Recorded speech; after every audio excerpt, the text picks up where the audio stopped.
It's going to be stout, and it's going to be tough to break into that field. So really important heat races. We see a little bit more of stacked heat races tonight than I think we saw last night. That's going to play into passing points in these heat races, but makes for really interesting qualifiers later on. Chris Moore, engines are firing. You excited to see who's got their dancing shoes on tonight? Absolutely. I thought last night set the table for what's going to be an awesome Chili Bowl. I thought last night we had really good racing, a lot of good storylines. Obviously, Kyle Larson ultimately doing what Kyle Larson does, but you said it. Tonight is going to be a battle. Who's going to end up in those top 2 lock-in spots? Could be a number of somewhere 10 to 15 guys have a shot at those 2 spots. So it's going to be great to watch that tonight. Well, as engines fire around the raceway for practice session number 1, let's go around the horn and introduce the rest of our starting lineup in with you. We'll kick things down to the middle and Brian Ward. Thank you, Caleb. One of the drivers that they just mentioned at the end of that pre-show, Drake Troutman, he's going to start P8 in the 9th heat race tonight. He was not here for Sunday's practice, like they said. He did get in that Chandler Grand Prix number 22 a couple weeks ago. It was his first time ever sitting inside of a midget, so he'll be the last car to roll down the ramp. We'll see if night number 2 for the Chandler Grand Prix camp does any better than Jack France last night. We're looking for that 22 car. Guys, top of the ramp. Thank you, Brian Ward. Yeah, it's go time here for night number 2. Blake Anderson. Something I want to talk about last night, the consolation events. We went as far down as a C. Tonight, for the first time this week, we're going to go to D mains to show you. People say, hey, this field is most certainly wide open here this evening. Yeah, Caleb, and first off, Caleb, welcome to Caleb Hart Fan Club night at the Chili Bowl. And right behind us, we've got a Chili Bowl legend, J.J. Yaley. Few guys in the field know as much about passing cars as this guy, the 2003 USAC Triple Crown champion, one of the greatest seasons in open wheel history. I'm going to keep keeping an eye on him because, boy, when he hits the racetrack in this building, this place comes to life. Guys, thank you very much. J.J. Yaley strapped in, ready to go, ready to rock as engines have fired here. Heat races 1 and 2 down the ramp first as we see them combine up hot laps. So a total of 18 cars ready to go from this first session. A much bigger night of racing tonight. 79 cars have drawn in as opposed to 69. So, Clinton, when we say the field is deep and talented, it's also bigger. A full another 10 cars and a lot more racing to get to. Yeah, that's more chance for passing points. If you're starting a little bit deeper in one of these fields, we see 9-car heat races today. We didn't see that yesterday, but also that means probably a little tighter at our cut lines between the heat races and qualifiers to move on from there. So every position is going to matter even more tonight, and you're going to need to absolutely be on your A game early on in these heat races to get your way forward and get some passing points. First look at some of our cars that are out and on the raceway. That is the 72 of Ty Wilkie out of Detroit Lake, Minnesota. Our first get that we get a look at as they roll some of the moisture up and around the top area of the Expo Raceway Inn. I have yet to see tweets from Chili Bowl Gravel today on what he's expecting from the surface, but those usually come down somewhere here during the hot lap session. 45J is your pole sitter, guys, for heat race number 2. Originally out of Medford, Oregon, now making his home in Broken Arrow, Oklahoma. The Rocket, Roger Crockett in 45J. Crockett, a 6-time starter on his prelim night, still looking for his first Saturday A-main start. He's with Johnny Herrera Racing this week, and rolling up alongside of him, a guy who has made the A-main. That was last year when he picked up the win on this night. Last year's Tuesday night prelim winner, Landon Brooks. Surprise to some, not a surprise to us who had been watching him in West Coast competition. Landon, very talented with a good organization in behind him. We expect him to have speed in this arena once again. Darren Knight is 3D there. Darren out of Adrian, Michigan. With the Mission Ships, Dan Binks owned number 3 car. Really interesting engine package in that thing, a 3-cylinder. Still makes good power out of it, though. Definitely. He has never been lacking for the get up and zoom to get around this racetrack. Knight had teamed up with Jason McDougall, obviously a veteran inside this building, so see if he can lean on Jason and need to round out his, his talents. We're on the gas for the first time, guys. Green flag is out. Up and underway with Dirt Draft hot laps as Foley on the binders there into the corner was the 17R of Noah Adler. Looking back up and on the pace. We'll have some lap times for you coming up here in just a second.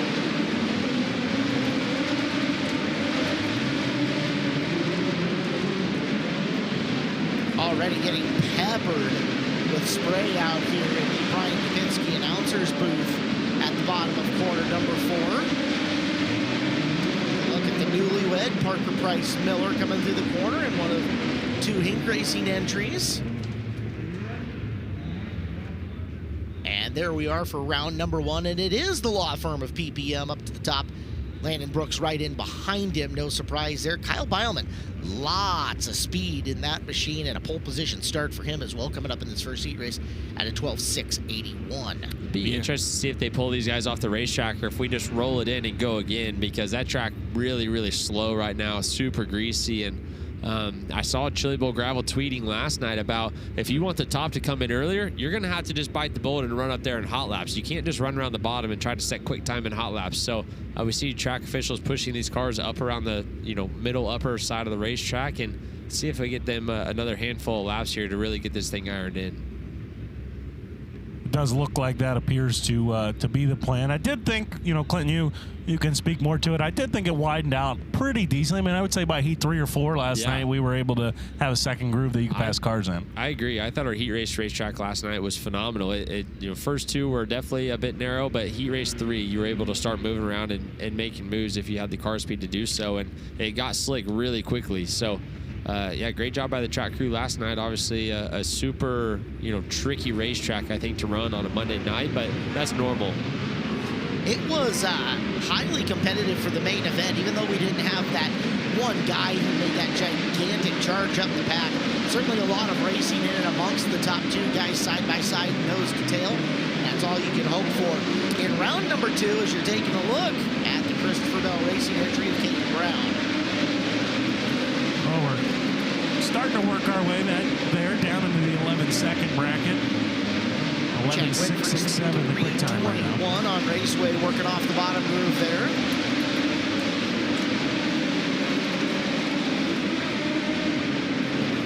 Jet Barnes you see on screen. Barnes, one of those young hot shots. Graduate of the micro ranks out of California, as we've got one off the pace with the most hypnotic wheel covers you're ever going to see. That's Dane Culver's 50 car. Dane ran a lot of West Coast midget races this year, had a tough break when USAC was out there at the end of the year, ended up crashing a car, and I think potentially maybe broke a motor also, but not the end of the year he was looking for, looking to rebound here at Chili Bowl. PPM, no rebound needed, fast in the 21J in his return to the Chili Bowl. Rest of your top 5 swapped around with the exception of Beilman up there, but PPM consistent, top of the charts, as lap times fall a full second in between that first run and that second run. Got a lot more coming up. Dirt Draft Hot Laps are on the air. Coverage of the 40th annual Lucas Oil Chili Bowl Nationals continues next, powered by NOS Energy Drink here on FloRacing.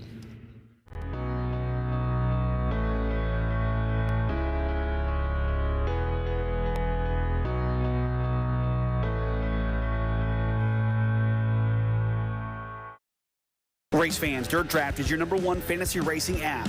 Play along with hundreds of events each year featuring the biggest stars in series and racing. Draft your team each race night and compete against hundreds of fans across the country. Or start your private league to battle your friends for the ultimate bragging rights. Accumulate points each race night and cash those points in for top prizes from the biggest brands. Sign up today and learn more at dirtdraft.com or download a Google Play or the App Store. Dirt Draft, your fantasy racing edge. For more than 35 years, Flying A Motorsports has been the trusted name in race trailers, motor coaches, and toter homes. As the world's #1 Intech trailer dealer, Flying A leads the way in custom-designed race trailers and car haulers built to fit your vision. With a massive lineup of in-stock inventory and fully built custom builds from top brands like Intech, Renegade, Showhauler, T&E, Bravo, and C-Tech, we're ready to equip racers at every level. Whether you're a dirt racer, drag racer, or hot rodder alike, we have something for you. At Pit Boss Jack's, we put in the work in the shop so you can put in your work at the track. Engineering, speed, durability. Pit Boss Jack's, like a boss. The 3 for Me, only at Chili's, serves up the Big QP for just $10.99. And that's 85% more beef than some quarter-pound burger. Yeah. Hey, fast fast food. This is how you value meal.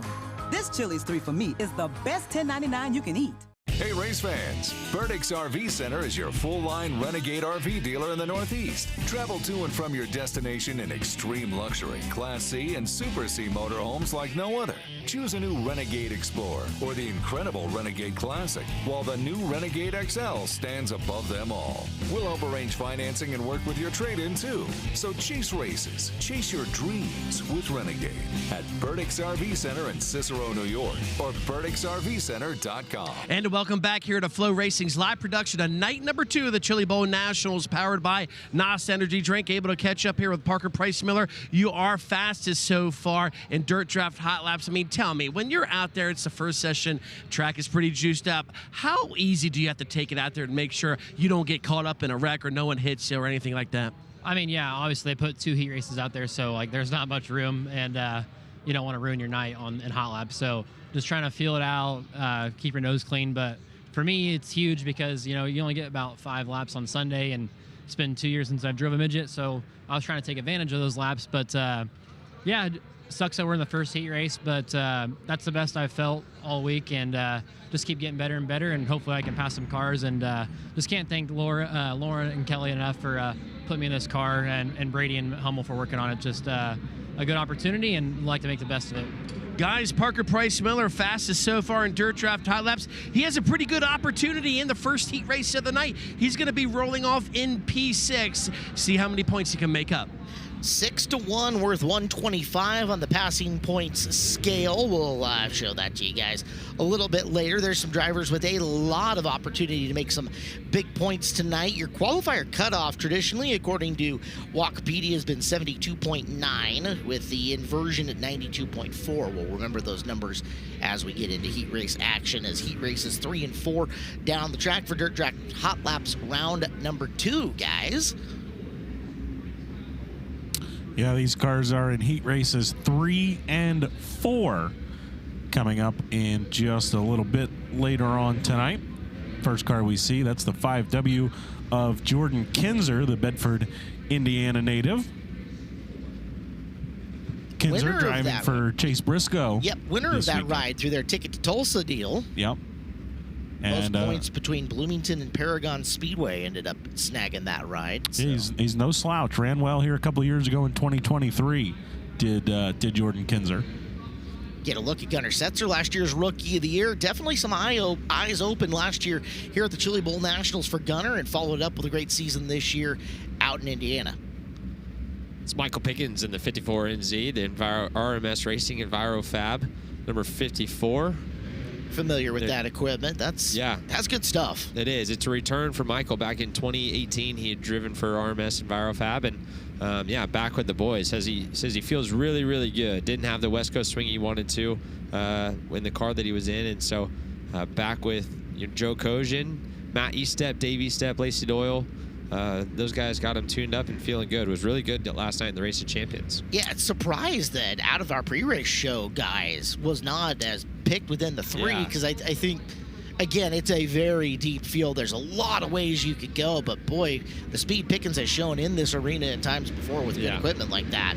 Guy that was picked all too often was Ryan Tibbs. I mean, how can you not after the year he's had? Knoxville National Champion, Tuscarora 50 champion. The guy won everything there was to win this year, and has got to be coming to this building with more momentum than he's ever had.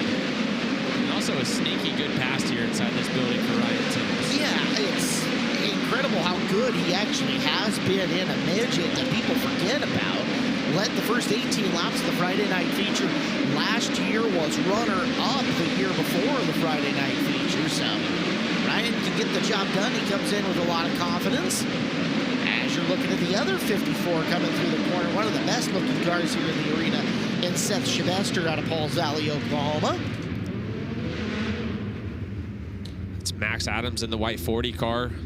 Max is set to go off outside front row of heat race number 4, and quickest overall right now. That's flyer Ryan Tibbs. Yeah, Chris, you like it when they make us look good after talking about him. Nice to go up to the top of the charts on quick time, huh? Yeah, and he's not just quick time. He's over 2/10 quicker than AJ Bender, who's second quickest. While track crew gets things cleared up, Blake Anderson's at the top of the ramp with an update. Yeah, Dane Culver, he said the throttle linkage unthreaded. Clinton can probably talk to that a little bit more, but car died when that happened. Dane had a heck of a season, second in BCRA points and second in Western State Midget points, and he said that's really the first lap he's had here all week, practice included, where he's felt like he had control of the car, so definitely some positive news, and they should be good to go.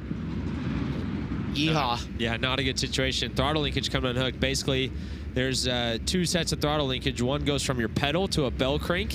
That your bell crank on the other side goes to your injection system. So that way your butterflies open up in your injection system, and all that's timed well with your foot. So just a couple rod ends and just thread it out. They're long rods, but they're small rods. So Yep. you think about them, they're foot long on the one side, maybe even longer on the side going up to the top. 12 to 16 inches long on the cockpit side from your pedal to that bell crank system, and even on the other side it's 10, 12 inches long up to your injection system. So, and when we say small, we're running, depending on the system that you have, either 1032 or quarter-inch rod ends in those things. yeah, mostly 1032 stuff. So really small, and just easy to miss in that situation. It's Justin Zimmerman in the black and orange blue #1 car. Zimmerman always sneaky quick inside this building. I know definitely one to watch for everyone's dirt draft lineups tonight. Gunnar Setzer making moves through. God, there's a lot of race cars out there right now. That's where you might just lift and back out of it. JJ Haley is not backing out of it. He just sailed around 2 cars on the top. Haley's 5th quickest right now. Michael Pickens. Well, how about it, Caleb? You said, we like Brian Timms making us look good. Pickens did the same. He's 2nd quickest. 11.153 for Ryan Timms, so he went a little bit quicker even after the yellow, and then 11.196 for Pickens. AJ Bender, PPM, and JJ Yaley the top 5 after that 2nd set of Dirt Draft Hot Laps. PPM quick enough to hold through that first group all the way in #2, so that's a really good sign for Parker Price Miller that time is holding up with even further racetrack development, as we are 2 hot laps down, at least 2 to go, maybe 3, and a timeout here on the broadcast of the 40th annual Lucas Oil Chili Bowl Nationals, powered by NOS Energy Drink here on FloRacing.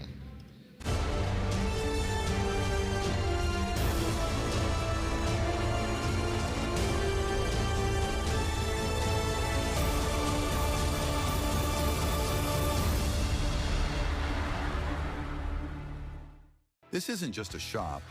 It's where racers build products for racers with blood, sweat, and gears.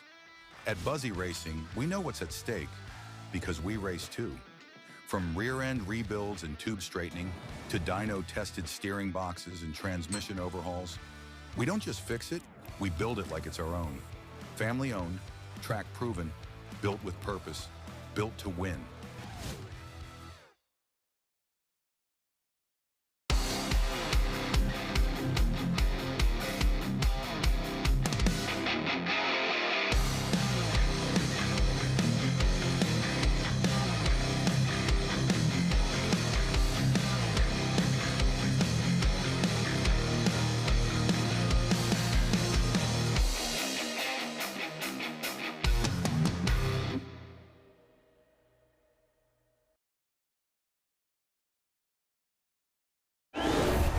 The biggest night in pavement late model racing history.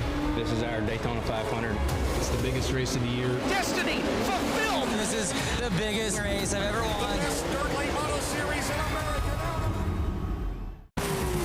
When it comes to magneto ignition performance, there's only one name that you can trust, and that's BR Motorsports Ignitioneering. Servicing the racing industry for over 30 years, our state-of-the-art Magneto Dyno Test Lab facility is equipped with the most technically advanced equipment available. And that's why crew chiefs like Paul Silva and Philip Dietz choose BR for all their ignition needs. To learn more, visit us at brpromag.com. What you put in your body matters. The focus to stay locked in. The energy to keep going. From the shop to the wrenches to the driver's seat. Wherever life takes you, make sure you're fueled for it.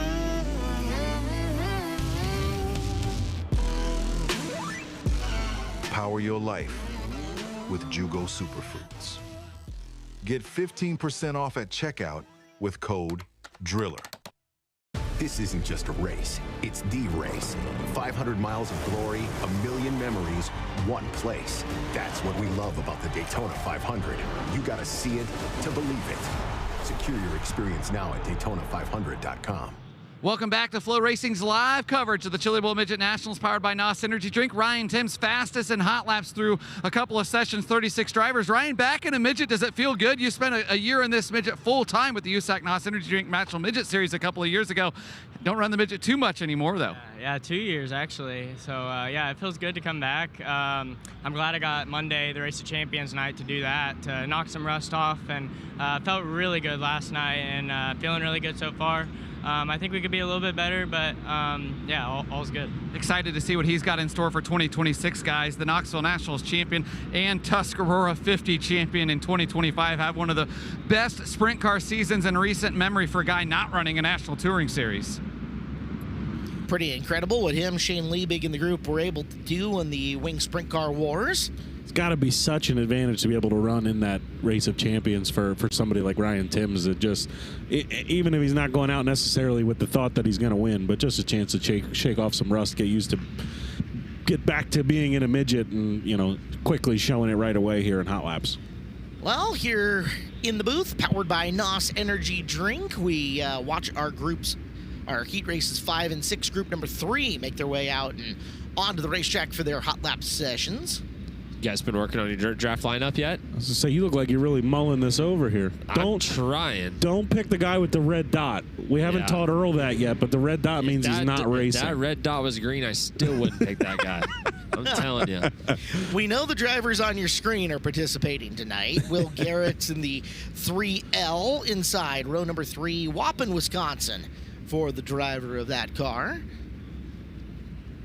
Waupun, thank you. Waupun, Wisconsin. I was going to say, I'm glad you said it. I'll give it a shot, and if I'm wrong, I'm wrong. I would have never got there. Connor Lundy out of Peoria, Arizona. I know that one. He is outside row number 3. Yeah, one of our Chili Bowl rookies today with Petty Rossi Racing. Impressive group that they fielded coming into this building this year. A lot of talent, some wide variety of stuff. 6 cars coming in. Pretty cool. Absolutely. Just incredible what Jerry Petty's done over the last couple of years in, open wheel racing. He's involved in, almost every form of it. Yeah. But yeah, to pick up, national championship this year with Kyle Cummins is pretty special for him, I'm sure. Look at Gavin Bichelle. Well, I was going to say, welcome back to the Chili Bowl for this guy, and got to be excited to get an opportunity to land in the seat of that race car with Kyle Busch Motorsports. Big Al on the wrenches. Super Late Model World Series of Asphalt champion this year was Bochelle out of Mooresville, North Carolina. And he has had success in this building in this event before. Had a really good run going at the Snowball Derby until late. Things didn't break his way. That is their Super Bowl of racing, much like the Chili Bowl is here for open wheel dirt.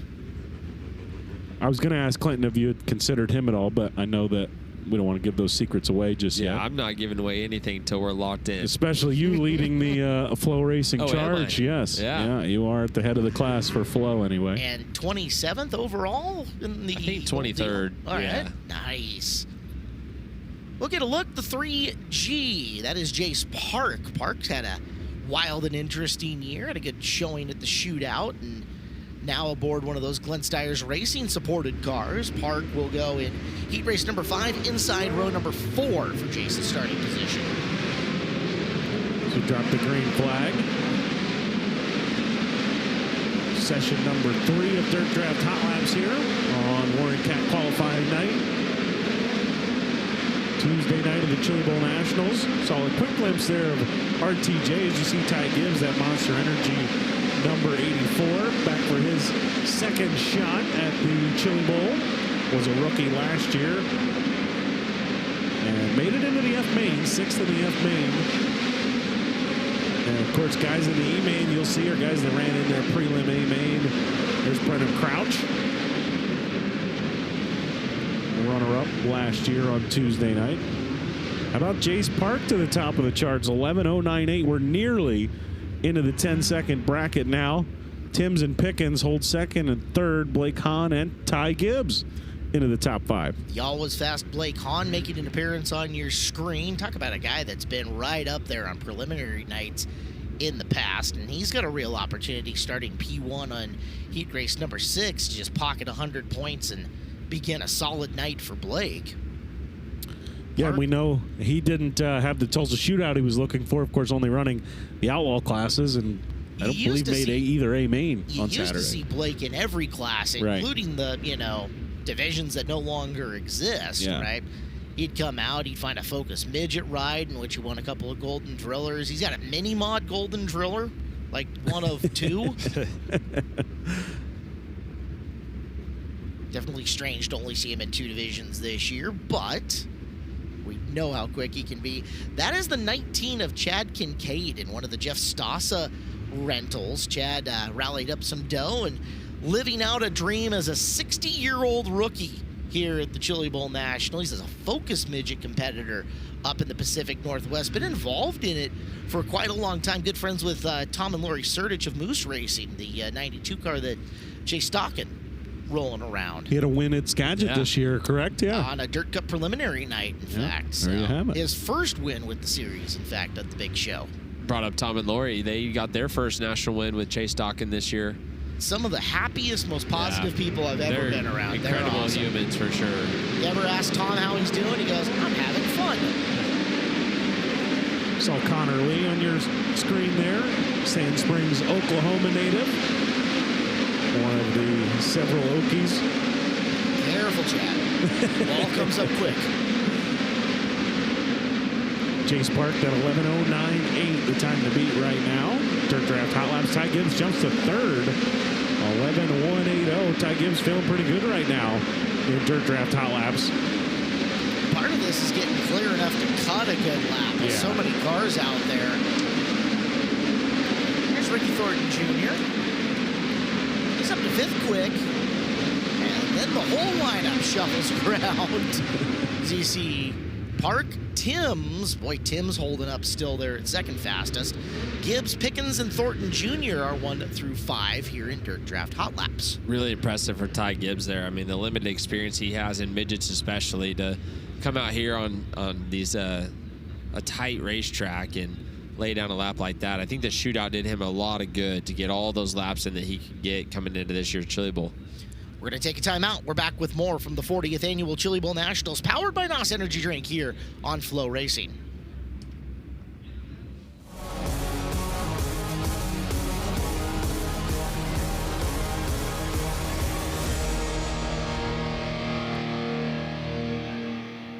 Go harder, faster, stronger with Rod End Supply. Whether you are running industrial, farming equipment, or a race car, Rod End Supply has the assortment of rod ends, radius rods, and specialty products that will help you lead the field in performance. Our superior design means our rod ends last longer and perform better, giving you the edge on the track and saving you money. Contact Rod End Supply or order online today at rodendsupply.com. We don't just sell them, we race them. rodendsupply.com. Serving the racing community for over 30 years. Ibach Road Truck Lift Stage 3R. Proudly made in the USA. Designed for the most rugged and demanding off-road trails. Featuring front 2.5-inch coilovers and rear 2.5-inch reservoir shocks. Developed to provide maximum traction, consistency, and control off-road and on-road. The 3 for Me, only at Chili's, keeps getting even better with the Big QP, and all this for just $10.99. With 85% more beef, it makes a quarter-pound burger look tiny and, well, yeah, tiny. This Chili's 3 for Me is the best $10.99 you can eat. Tickets are on sale now for the 10th Bommarito Automotive Group 500 at Worldwide Technology Raceway. Sunday, June 7th features 3 huge races. The USAC Classic, Firestone Indy next, and the only Sunday night prime time NTT IndyCar Series race. Enjoy a weekend of cars, concerts, camping, food, and fun. The stars of the Indy 500 are coming to St. Louis. Get your tickets now and save big at WWTRaceway.com. Racers don't slow down, and neither do we. At Factory 14, quality products, proven performance, and unmatched service come together under one roof. Our showroom is packed with everything for junior sprints to sprint cars, all ready for race day. Our race team and development program are shaping the future of this sport. And with professional trackside support across the country, you're never alone when you're part of our team. One team, one standard, always accessible. Factory 14, excellence in every detail. Impact Race Gear is your source for custom race shirts. We are certain that you will see the same things that hundreds of racetracks, teams, organizations, and manufacturers have already discovered. When it comes to quality and service, we simply can't be beat. We are not one of those here today, gone tomorrow print shops. Impact Race Gear has been trusted for years by racers all across the country. Give your fans and sponsors what they deserve. Simply awesome race shirts. Visit us online at impactracegear.com to learn more and start your order today. The biggest night in pavement late model racing history. This is our Daytona 500. It's the biggest race of the year. Destiny fulfilled! This is the biggest race I've ever won. The best dirt late model series in America. And welcome back here to night number 2 of the Chili Bowl Nationals, powered by NOS Energy Drink. We're still moving along here with Dirt Draft Hot Laps, catching up here with Jace Parker. You are fastest overall, almost breaking into the 10-second bracket. Now, how can we convert this speed into a great heat race run? We just gotta keep the momentum rolling. I felt really good there. Kyle and the guys at GSR gave me a hot rod, and I mean, I felt really good out there. I felt like I could almost pass a couple cars there in hot laps, but yeah, just gotta have a clean race, gotta get through this heat race, and definitely pass some cars, but you gotta finish and make it count.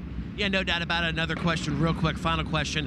How much confidence does this give you when you know you have Glenn Stiers in your corner? Oh yeah, it gives me plenty of confidence. I knew headed into this weekend that we'd be good, and I feel confident in the car, confident in my guys working on it, so just gotta keep it rolling. Jace Park, guys, he's going to be a new full-time 410 driver competing weekly out at the Knoxville Raceway. In heat race number 5, he's going to be starting in the 7th position. He got his work cut out, but with a fast hot rod, I'm pretty sure he's going to be up there making a lot of points. Yeah, he's got the car speed, but guys, that is a loaded and deep heat race number 5 with the likes of Bichelle, Crouch, and Gibbs all in there with him. Whoever emerges from that's really going to have earned it. Yeah, heat race number 5, you're certainly you're hunting for every opportunity you can get. Ty Gibbs, we talked about how good he was, how impressive it was for him in that Dirt Draft Hot Lap run. He's got his work cut out for him in his heat race. Well, forward into the lineup we go. Heat races 7 and 8 are on racetrack. The 27F, Austin Wood. No, not California's Austin Wood. Germantown, Tennessee's Austin Wood. Starting on the front row of this one. Austin's dad, Sean Wood. We've noted him on the broadcast a couple times. Good dude. Yeah, great family all around. Austin's dad, Sean, been owner of Sammy Swindell's coilover sprint car that he's been running the last few years. There's another car owner right there, Mark Daly in the 2MD. Mark and Aiden Price teamed up this past season to run the All-Star Circuit of Champions together. Mark is inside row number 4 in that 8th heat race, where Austin's on the pole of that 8th heat race. Green flag is out. Dayton Shelton starts outside row number 1 in heat race number 8. As the world's tallest midget driver makes his way to the inside of him, Troy Betts in the 22. Bumper tack coming off the corners. Shelton Creed. The Shelton car settled it down, but he kept her on all 4s.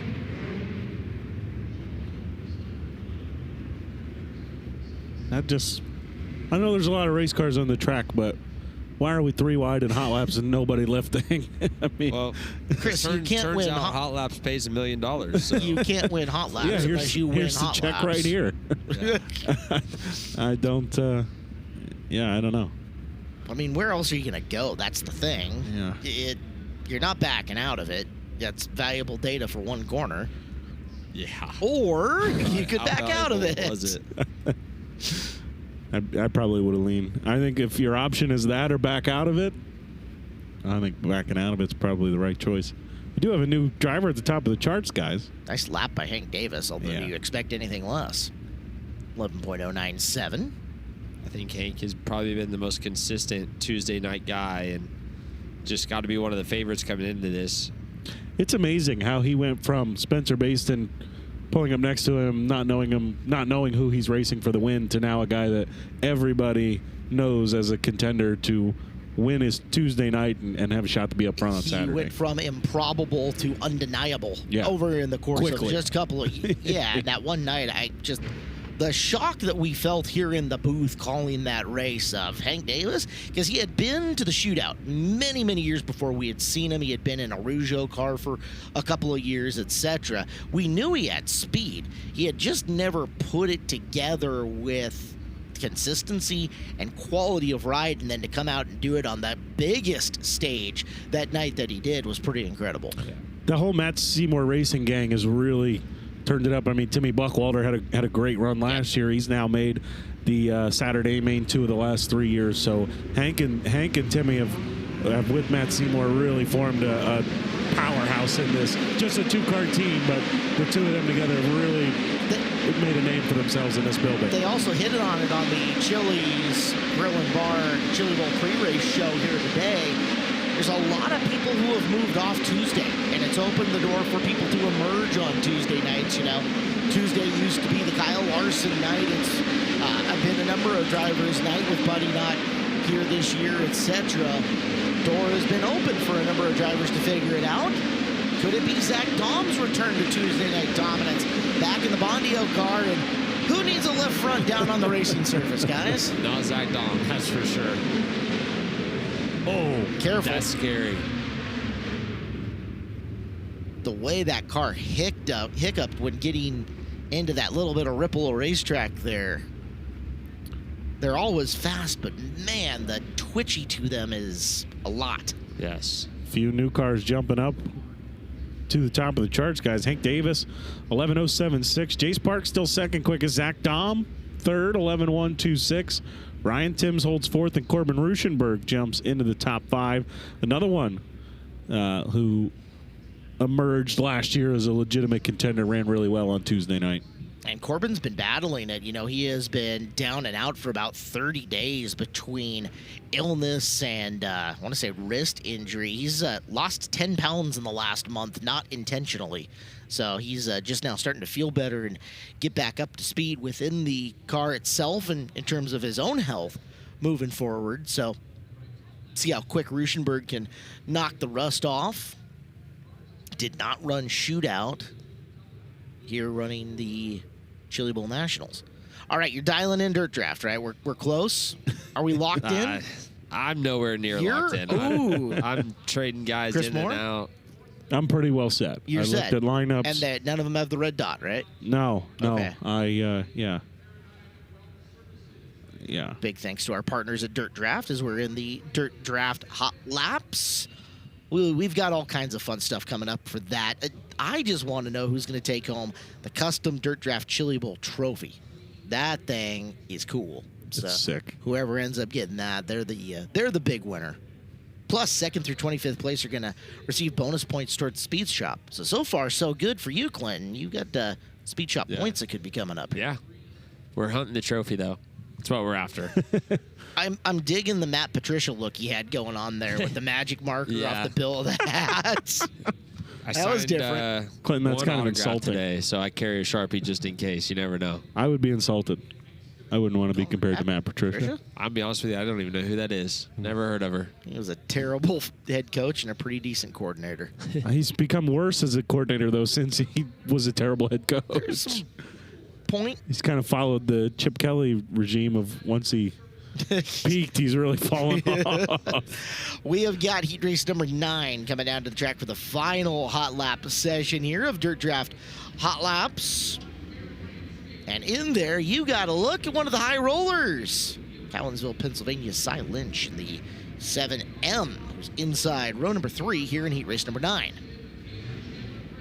Cy's first year on tour went well. He is committed for year number 2 for him at the High Limit Racing. He was a quick time master with High Limit, a lot of quick times, and was able to parlay those into some really solid finishes, and track probably right to his liking right now. Shannon McQueen's team bringing out Zoe Pierce, the 2 ZP from Melbourne, Victoria, Australia. Out to run tonight. That'll be inside row number 2 in heat race number 9. This is the hot lap session you want to be in, too. Much less dangerous out there. Yeah. Flint, Texas's Trent Dixon with the tallest halo of anybody out there. That's a solid, 8 inches of clearance halo on that thing, Clinton? Now, granted, Trent's tall. Yeah. Look how tall in that car he's sitting already. Yeah. Well, we saw Christian Miller last night, too. Midgets are, you really got to spec design them for taller people. Because, heck, at 5'10", my head was relatively high in the cockpit before we started making some adjustments back in the day. There's really good race car drivers that don't want to run a midget, don't want to come here simply because they just don't feel they fit in the race car. Easy, Drake. Drake Troutman, the late model star, getting his first laps, literal first laps. No practice for him. This is it. He's finding out real quick all of the steering wheel input and what it does and how right rear driven these cars can be. Well, he is Looks good, working. though. Lay a lap down.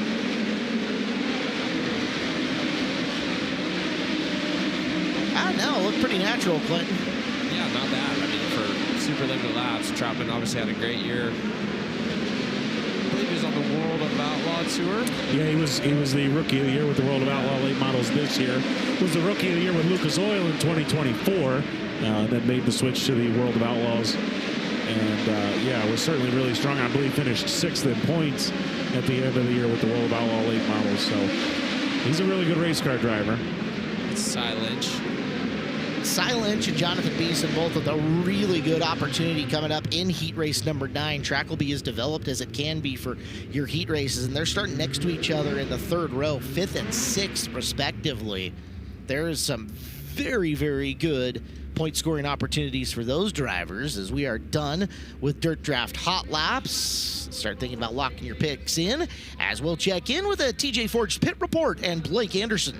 Thank you very much, Caleb. We've got Hank Davis. And Hank, how surreal is it? You're an Oklahoma kid. You've come here for a long time as the hunter, and now in this building, you're the hunted, and one of the guys with the target of your back is a favorite. Does that hit you? Yeah, no, I actually was talking to my buddy Austin on the way here today that it doesn't really feel real because I don't look at myself like that. You know, I'm not here for the cool people or whatever. I'm here to hang out with my people, and then I just feel like a normal dude. So no, sometimes it doesn't feel real, but these guys bring a really good race car here, and I know that when I go on the racetrack, my stuff's going to be right. So it's up to me, and yeah, Matt, Bobby, Dave, Jake, they've all brought a really good piece here, and now it's my job. Guys, it's been fun to watch the explosion of Hank Davis in this building tonight, looking to lock into his 6th consecutive prelim A-main and looking to lock into that 4th consecutive Saturday night A-main for the 2023 prelim winner and short track nationals winner this year. Heck of a run it's been for Hank Davis. So relaxed he seems. I mean, despite maybe feeling a little bit, out of place as a favorite, he seems so relaxed. Well, quality race car driver. A lot of talent there. All right, are you locking in, guys? You're getting there, right? I'm good.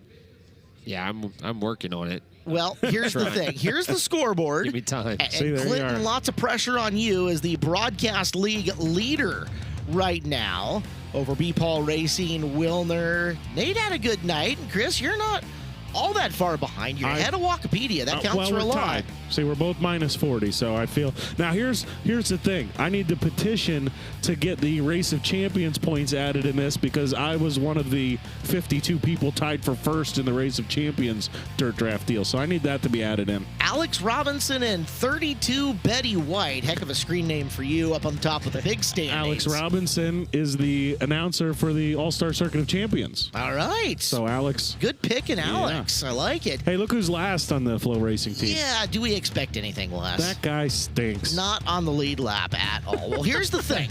If you want to join us, if you want to play, new subscribers get over $100 in gift cards to other racing-related things, Deathridge Optics, My Race Pats, etc. And everybody who is a new subscriber, $15 gift card to Shop Sunshine. .shop. That's shopsunshine.shop. You get a $15 gift card for Tyler Courtney's web store. It's easy. You can go to dirtdraft.com or download the Dirt Draft app at the Google Play Store or the App Store. You have till the start of the heat races to lock them in. Pick wisely. Guys, are we ready to reveal our Dirt Draft lineups? No? All right, going to hang on to it here for a minute or two more. I think I'm committed to the last second on this one. I don't know. So our overall leaderboard winner after the 6 nights gets the custom Dirt Draft Chili Bowl trophy. Pretty cool thing. And then 2nd through 25 are getting bonus points to the web store. And again, new subscribers, $100 in industry gift cards, Deathridge Optics, Buy Race Pass, Got a Race, amongst others, and $15 to shopsunshine.shop. We are going to take a time out. Commercial break coming up. We are back with opening ceremonies and more from the 40th Annual Chili Bowl Nationals, powered by NOS Energy Drink here on FloRacing.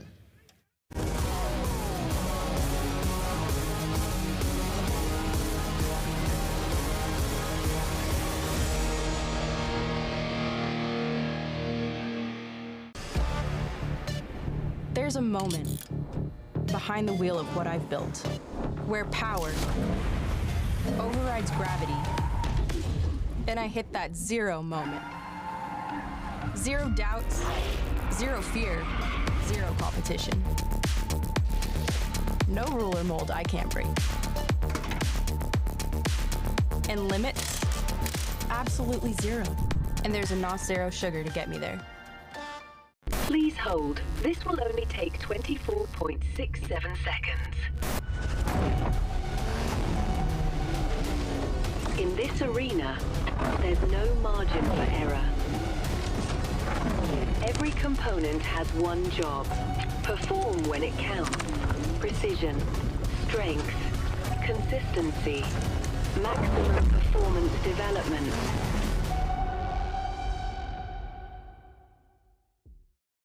Racecar Engineering is your single source supplier for all your racing equipment. Dirt, asphalt, drag strip, street rod, or off-road. Their experts can keep you on the track and in the lead no matter what type of racing you do. Hundreds of brands, thousands of parts. Find them online at racecareng.com or call them toll free at 800-882-7231 and make sure to ask for your free catalog. That's Racecar Engineering, 800-882-7231. Is your source for custom race shirts. We are certain that you will see the same things that hundreds of racetracks, teams, organizations, and manufacturers have already discovered. When it comes to quality and service, we simply can't be beat. We are not one of those here today, gone tomorrow print shops. Impact Race Gear has been trusted for years by racers all across the country. Give your fans and sponsors what they deserve. Simply awesome race shirts. Visit us online at impactracegear.com to learn more and start your order today.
action continues here at the 40th Annual Chili Bowl Nationals, powered by NOS Energy Drink here on FloRacing. If you guys are tuned in on Flow 24/7, welcome in. Nice to have you guys in here with us as part of our broadcast audience. We greatly appreciate you being here. Caleb Hart, Clinton Boyles, Chris Moore have got your booth covered here tonight. Blake Anderson and Earl Hoon up at the top of the ramp. Brian Ward down in the infield. Chris Wilner is in the house as well, and going to be running around doing all kinds of fun things. So we got a very talented broadcast crew here for you that's excited to be here for the 40th Chili Bowl Nationals.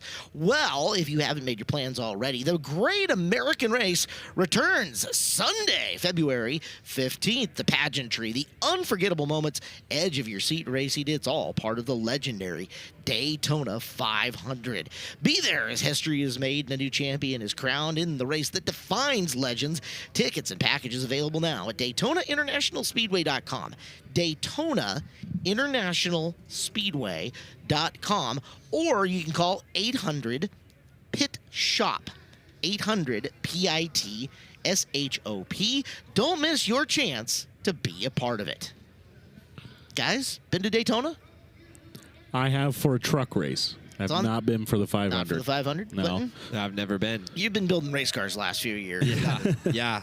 The slight chance I get to go this year, though. So Daytona International Speedway president was just in the two-seater there with Jake Rosario, and boy, that had to be an experience for him. Jake driving that thing hard these days. Yeah. Broke it 2 times during the shootout. He was bouncing off the cushion and rolling around so hard. That all benefits the Donnie Ray Crawford Memorial Foundation. You can see him down there with our own FloRacing's Matt Dillner recording some content and stuff. You'll be able to check that out on the social media channels for FloRacing coming up later. And if you're not following those, you guys are missing all of the really cool behind-the-scenes stuff that Matt and Heavy Lunch and all the guys are putting together. Truex is here working on some stuff as well, and really looking forward to seeing the rest of the stuff they come up with as the week goes on, because the behind the scenes, the stuff that is too long form for us to show you here on camera is really incredible. And both Matt and Tyler are incredible storytellers in their own right.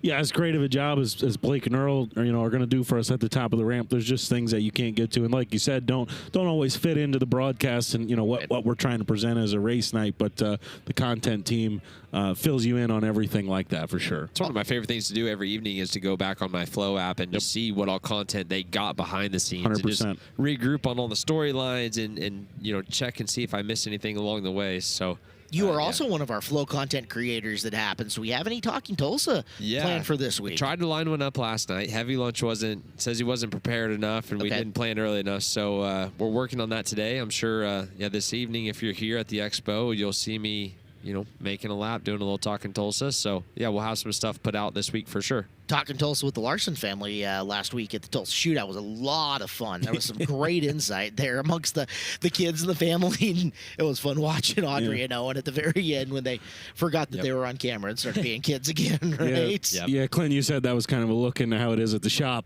for a minute there anyway. That was a 30-second look in and what we get to see for 10 hours a day. So it's I've had a lot of fun getting to be at the shop with the Larson family and just getting to experience being around them. Now they're not here yet this week. They're still back home, I'm assuming. Yeah, kids are back home. Kyle and Caitlin also flew back home, so they're all enjoying some time back home and for them. Probably just taking a deep breath after a busy travel schedule through the holidays and all that. And I think everyone will show back up here on Friday and see if Kyle can get himself another driller. But amongst the things that are here is the Kyle Larson merchandise trailer, which is up top amongst the trade show. Which I don't know if you guys have had a chance to wander the trade show, but I did. The FloRacing merch trailer up there is loaded. Plus, is having celebrity autograph signers in through the week. So if you guys are watching or you're coming down to Tulsa, you need to make your plans to go into the trade show and check out the Flo merch trailer because there's good stuff going on there. Gavin Bichelle was there signing for a little while today. Yeah, there were a few drivers up there at different trailers. Logan Seavey, Michael Rigsby was getting Logan Seavey's autograph today. I saw that. Yeah, nice. So, and Gavin Bichelle was up there at the Flo trailer. Like I said, more planned throughout the week at the Flo trailer, plus some goodies and stuff like that. available at the Flow merch trailer. So yeah, a lot of cool stuff back there. Whether you're a local, there's plenty of local businesses back there with some cool stuff, and then racing stuff back there as well, for sure. They even have a tattooing station up there. Oh, wow. Matt Ward got a Golden Driller tattoo on the inside of his forearm yesterday. Saw it fresh off and was done. Looked pretty good. So I enjoy the event, but I will not be doing that. I can't pay you enough money to get tattooed. Maybe if I... You could, but... Okay, let's negotiate. I know that Hasty Bake is here, and we will be getting some Hasty Bake goodies at some point in time. I think tomorrow is what did that or Thursday. Blake said. Yep. Yeah. I'm jacked up for that. Hemsaw was up there. There's tractors up there. There's the traditional Turn the Bull pink booth, as we'll send things down to the house for opening ceremonies. Qualifying night here in Tulsa, Oklahoma. It's Tuesday. We're ready to go racing. Talk to me, Tulsa. Are you ready to go racing? Warren Cat qualifying night ready to begin. We don't want to waste a moment of your time. There's a lot of race cars and a lot of race car drivers in that pit area who are chomping at the bit to get out on track and go heat racing. So let's kick off opening ceremonies for night number 2 of competition here inside the SageNet Center. At this time, I ask that if you are in attendance with us and you are able at this time to please rise as we welcome to lead us in tonight's invocation from Racers for Christ, Mr. Jim Shepard.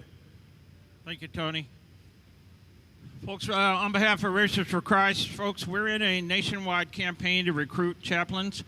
If you are a man or woman of faith and you're interested in serving the racing community, if you could contact us, we'd love to talk to you. All right, let's pray together. Father, we're so thankful for this day, for a beautiful day here in Oklahoma. We ask you now to just be with us as we race. We thank you for a good night last night, and we ask for another one tonight. Just be with us, keep everyone safe. We thank you for all your blessings. In Jesus' name, amen. Thank you very much, Jim. Fans, at this time, I ask that you please remain standing as we honor America with the live performance of tonight's national anthem. Here to perform tonight's national anthem, would you please welcome to the top of Victory Lane stage, Miss Maggie Ernest.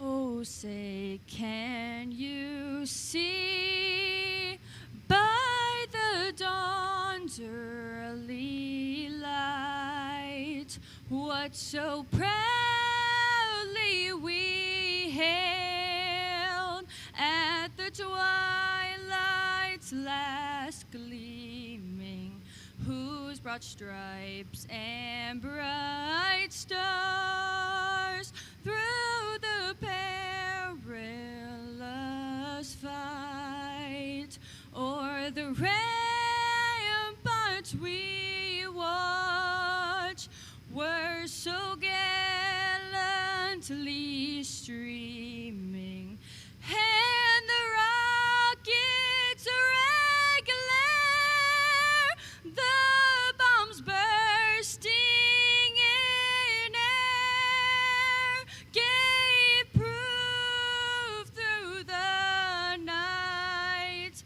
that our flag was still there.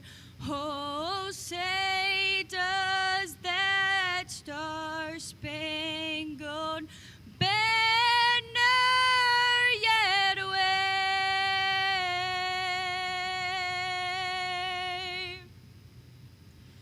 o'er the land of the free and the home of the brave.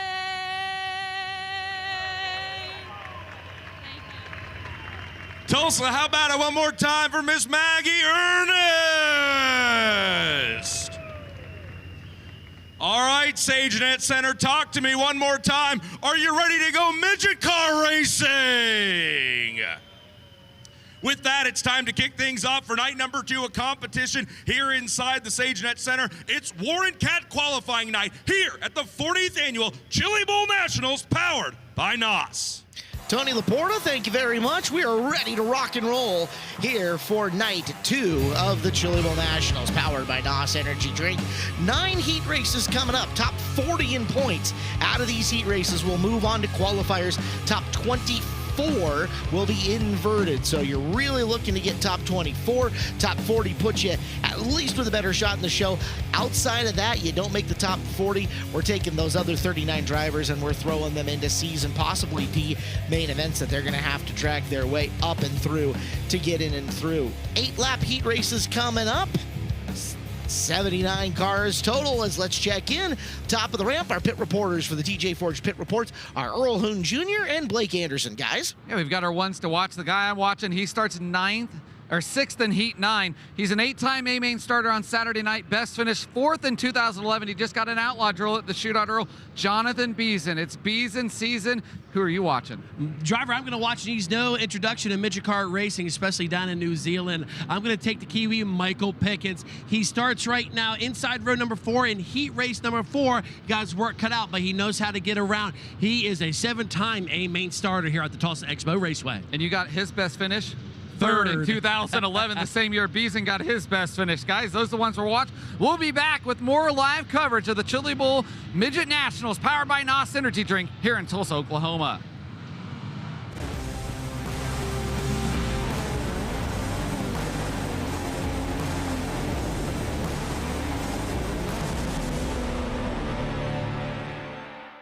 What's up, guys? We're here at the trade show at the Expo Center at the FloRacing booth, and there's a lot of goodies that you're going to want to check out. We got sweatshirts, we got t-shirts, we've also got stickers, we've got posters, and this week we're going to have driver meet and greets throughout the week. So come over, stop by, back at the trade show here at the Expo Center, FloRacing's Chili Bowl trailer. Come check it out.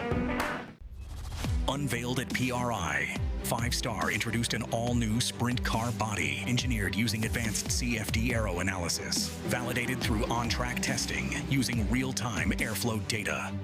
There's no reason why anybody will want to run anything else than this 5-star sprint car body. Designed to fit Maxim, XXX, Schnee Lawson, JR1, J&J, DRC, Spike, and more. 5-Star's all-new sprint car body. The new standard in sprint car technology. The 3 for Me, only at Chili's, serves up the Big QP for just $10.99. And that's 85% more beef than some quarter-pound burger. Yeah, hey, fast food, this is how you value meal. This Chili's 3 for Me is the best $10.99 you can eat. Every lap, every race, every bit of paint traded for every hard-fought place.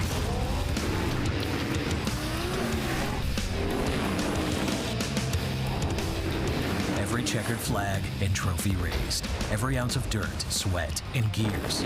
They're all jammed inside every can of NOS Energy.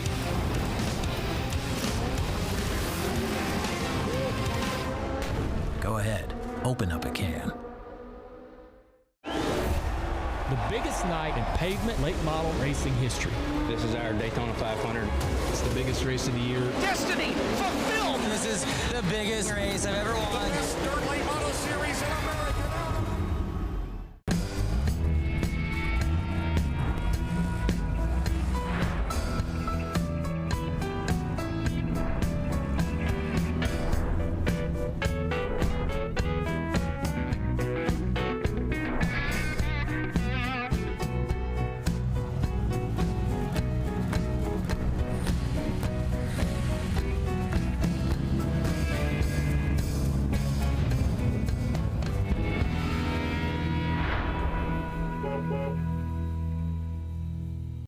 Fans, Burdick's RV Center is your full-line Renegade RV dealer in the Northeast. Travel to and from your destination in extreme luxury, Class C and Super C motorhomes like no other. Choose a new Renegade Explorer or the incredible Renegade Classic, while the new Renegade XL stands above them all. We'll help arrange financing and work with your trade-in too. So chase races, chase your dreams with Renegade at Burdick's RV Center in Cicero, New York, or Burdick'sRVCenter.com. It is the 40th annual Chili Bowl Nationals powered by NOS Energy Drink here in Tulsa, Oklahoma, Midtown Tulsa, Oklahoma, inside the Expo Center, the Expo Raceway, the racetrack that only exists 3 weeks a year, ready to rock and roll for 9 heat races tonight here at the Chili Bowl Midget Nationals. Big thank you to our broadcast partner. Of course, we have got our post-race show coming up at the end of the night, the Chili's Grill and Bar post-race show featuring our 3 guys. Chase Rodman, Brian Walker, Tony Laporta, and special guest Tyler Courtney. We'll see them all on the Chili's post-race show coming out at the end of the broadcast. Heat race number 1 on track. Kyle Beilman's got the pole in the 31. It's Kaylee Bryson to the outside in the 11F. Ty Wilkie and Dane Culver in row number 2. Jet Barnes and PPM in row number 3. Tony Helton, Ethan Mitchell in row number 4. And Noah Madler all by himself in row number 5. 9 cars, 8 laps. Passing points, finishing points, the point scoring matrix is up for grabs here in this one. It's 100 points to win off the pole, plus 5 points per position from everywhere back that you would win the heat race from there. And we will keep you guys up to date with our awesome graphics that we have with who scores what in each heat race. That way you can keep track for yourself. Traditionally, guys, this night, higher scoring night than Monday, although we had a really high scoring Monday night. 72.9 points to make it into the qualifier, 92.4 to make it into the invert for the qualifier as we are ready to go. Beilman does not take off as well as he'd like to. Trying to hustle back to recover side by side with Bryson down the back straightaway. Wheel the wheel, Bryson up on the hill and into the wall. Muscling up there for the lead. Unreal. Everybody who picked Kaylee in their dirt draft or in their Chili Bowl pool is cursing their luck right now. I just took a hit. Ugh. That was hard racing for the lead, though. Neither one of them wanted to give an inch. K1 Race Gear replay, and yeah, just the outside cars in the dangerous spot in that situation. I think it all started on the initial drop of the green flag when Kyle, that car didn't quite take off like he thought, and he got into scramble mode. He scrambled really well, but yeah, made up a good corner in 1 and 2 to get back to Kaylee's inside, and I mean, definitely drove it in on her into turn 3 there. But you talk about the situation that we're in and the severity of the moment, and I think anyone's going to drive it in like that. Kaylee going to go to the attention of the Abacus crew. Trevor Reed, Daniel Whitley, Travis White over here from Australia. Those guys did a ton of incredible work. Jacob Johnson from AME Electrical down there. Frank Flood hanging out. I thought the only thing that might have any problems would have been the right front where she got into the wall, but and that was the first thing they went to check. You saw they got hands on the coil spring. They making sure everything was still attached. And it looks like Kaylee's going to be able to continue. Not the start she wanted, but still in it. Now rally from 9th in heat race 1. But at least you're still in there to try to pick something up. Yeah, this is where having extra cars on this prelim night can become a good or a bad thing in a hurry. And instead of 7th or 8th restarting spot last night, now you're back to 9th. Yeah, so you talked about 72.9 is the average. So Kaylee, in order to get back to that, would need to get up to 4th, would be 76 points from her 2nd starting spot. All right, that'll be the magic. Magic number we're looking for. But it's going to be tough in this heat race with Beilman out front, and you got PPM in this one, Ethan Mitchell. Now move PPM and Ethan Mitchell up a row on the outside also. It's a big deal for them as Beilman once again. This time a much better start for him as he gets to the middle of the racetrack in a hurry. And here comes Parker Price Miller in the Hink 21 as he is already up to 3rd. PPM trying to take advantage. He's got Ty Wilkie right on his back bumper. Here goes the rookie Jet Barnes. So Wilkie's inside for 4th. Really good job there to battle through that middle lane and create a gap and make his way through. Keep your eyes on Barnes. He's one of those kids that doesn't know that he's a rookie at this and, is supposed to be behind the 8 ball. He is running with a lot of speed and just the right amount of car control as he's worked his way up to 4th. 6-2 now for PPM. He was able to slip by Culver. Now Culver into the clutches of Barnes. Barnes trying to work 5-3 right now. He started 5th, in 4th now, trying to take 3rd. And we got one Their leader, Beilman, bobbled down in 1 and 2, and he's going to fall back outside the top 3. Cost him 3 spots with 1 bobble there. So Beilman grabbing defeat from the jaws of victory early here in this. Parker Price Miller 6-1 run in heat race number 1. Talk about throwing the gauntlet down. He is setting a hard mark to beat is now. There's a moment there for Jet Barnes on the front stretch, bounced it off the wall, and that's Ethan Mitchell going around in turn number 2. Mitchell, who was sitting around in the 5th position, to a stop to the back of the field, and let's get a look at K1 Race Gear replay. Working on Beilman with Bryson Wright behind him, and it's a spin we've seen off of turn 2 more than a time or two over our years here. Just had the door shut on him a little bit, and Bryson closed in on him quicker than she anticipated coming off of 2. And Ethan Mitchell, who started in 8th, was up to 5th, had a solid run going, especially this early on with the track being narrow and now by the wayside, and now Ethan's going to have work to do. And Kaylee, by the way, back up to 5th now with that incident. And I was mentioning Jet Barnes had a moment coming to 2 to go there on the front stretch, bounced it off the outside wall with his right rear and held on to it. But we've seen that front stretch wall really bite guys this, last week and previously a shootout. So, but Jet not content with 2nd. He's full gas smashing the Mountain Mechanical Kevin Swindell Racing number 1. Good run here for the guys in that 3rd row. Yeah. Barnes started 5th, PPM 6th. Occupying those top 2 spots. Green flag back out. Culver sits in the 3rd spot. Going to be a lot of heat on him with Beilman and Bryson right back there. So we should see the white flag this time by. 1 more lap left here in heat race number 1. Really important battle here. Beilman trying not to lose any more spots than he already has. Wilkie to the inside of Kaylee Bryson. He's going to take the 5th spot away. Throws a monkey wrench and things as PPM wins heat race number 1. Barnes gets 2nd. Culver 3rd. Beilman 4th. And Ty Wilkie rounds out the top 5 in heat race number 1.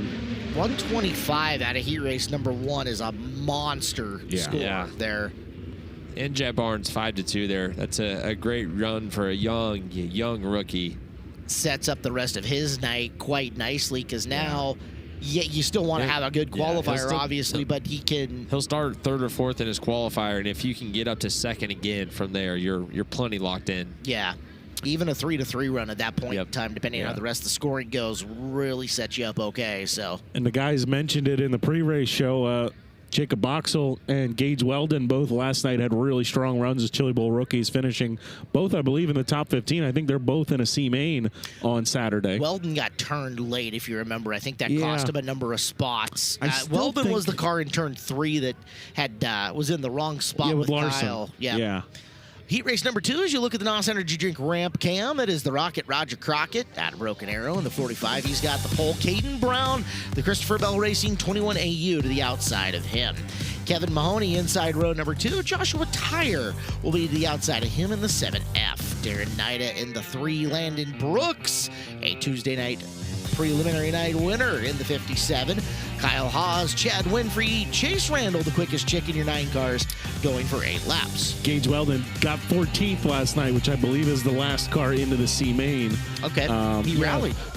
So to that point, Kyle had lapped a couple of cars, and so despite spinning, Gage got to shuffle back ahead of those cars, rejoining, and then picked off a couple to end up in that 14th spot. And the way it works, I believe 9th through 14th is the C feature. For your finish on your prelim night. We've got a TJ Forged pit report with Earl Hoon. Long time no see. Parker Price Miller here with me, buddy. After hot laps, you knew you had some speed, but wow, what a great run. 6-1. Absolutely setting the bar here early on in these heat races. Yeah, that was huge. I was nervous with how the track was and being the first heat race, but the C's kind of parted there, and I was comfortable in 2nd, and the 31 got tight and opened the door for me, and just knew I just needed to, finish the heat race and not do anything stupid. But getting more comfortable. I feel like my car could be a little bit freer, but it's probably good. I'm just not used to laying on the right rear. I'm used to running wing cars and be on the left side. So I just got to get more comfortable and pass some cars in this qualifier. And just huge thank you to Brady and Hummel for getting my car pretty good. Parker Price Miller, that's going to be his 4th heat race win in his Chili Bowl career, guys. Clinton, you're lucky I decided to be a good guy. I am. I am. I appreciate your honesty. So here's Beilman, and yeah, it wasn't Parker. tight. He didn't get tight, top. Parker. No.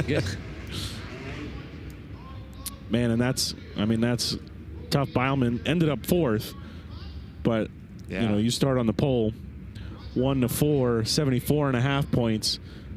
So that's gonna be on the bubble, I would say, with the average being 72.9, and we saw the increased point scoring last night. I would think that's gonna put you on the bubble. Joshua Tyree is the pronunciation on outside row number 2. So looks like the Australian version of Tyre. It is Tyree. Thank you, guys. Blake Anderson is useful every now and then. Not often, but sometimes. Concur. Had to play tour guide last night. Yeah. As here we go. Enjoyed Rigsby on the pit walk there. It was fun. I'm sure Clinton did as well. Yes.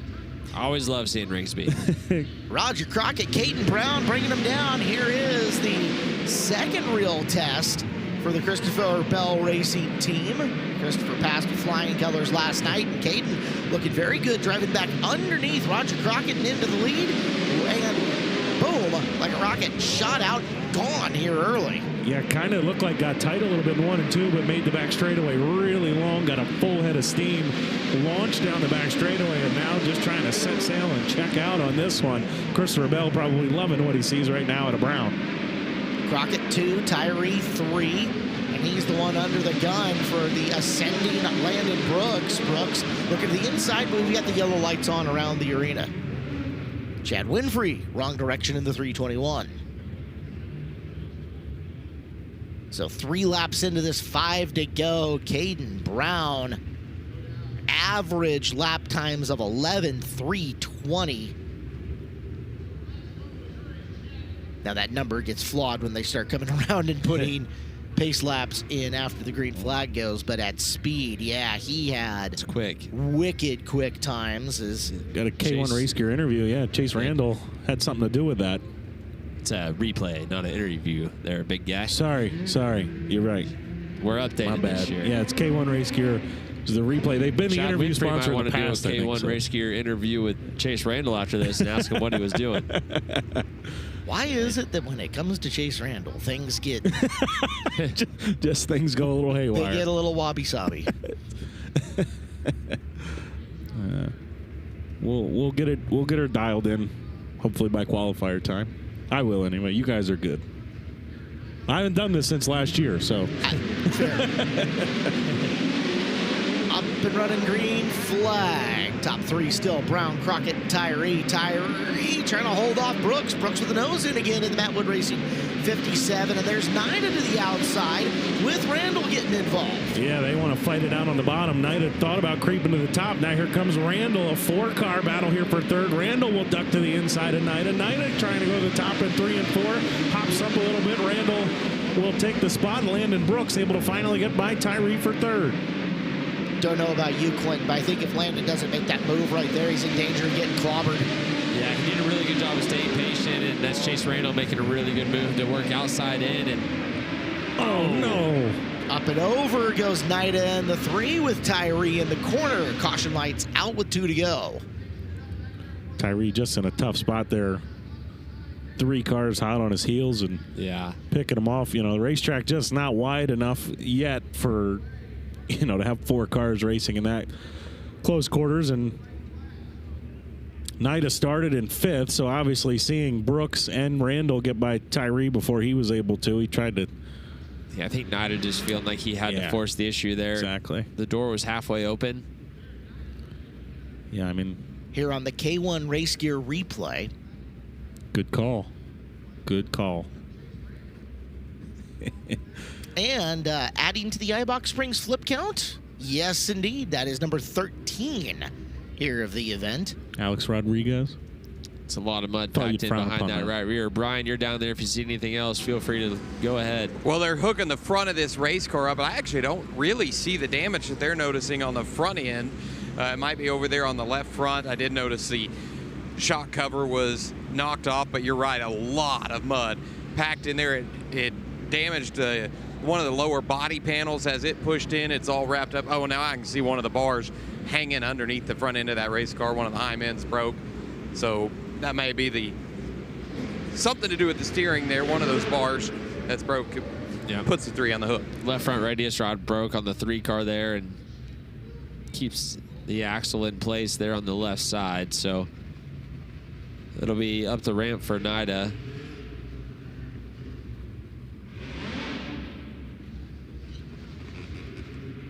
Not a yellow that Roger Crockett probably wanted to see. 1 to 2 won't hurt you tremendously, but now it's going to bring Landon Brooks right up to his back bumper. He had over a second between himself and Brooks. Last lap at speed, about 0.4 of a second quicker was Brooks than Crockett. So Crockett's smart enough here, I think, probably take a mistake out of him for Brooks to get by. Roger's really good about knowing where his car needs to be. Like when he raced in the Northwest, it was always Roger knows where the groove is. So unless it's a mistake from Roger, Brooks is going to have to drive around him, and there's not a lot of time left. We'll see the white flag this time by, except for we've got one rolling to a stop. Mahoney's 11K. Kevin Mahoney started inside row number 2 from Dripping Springs, Texas.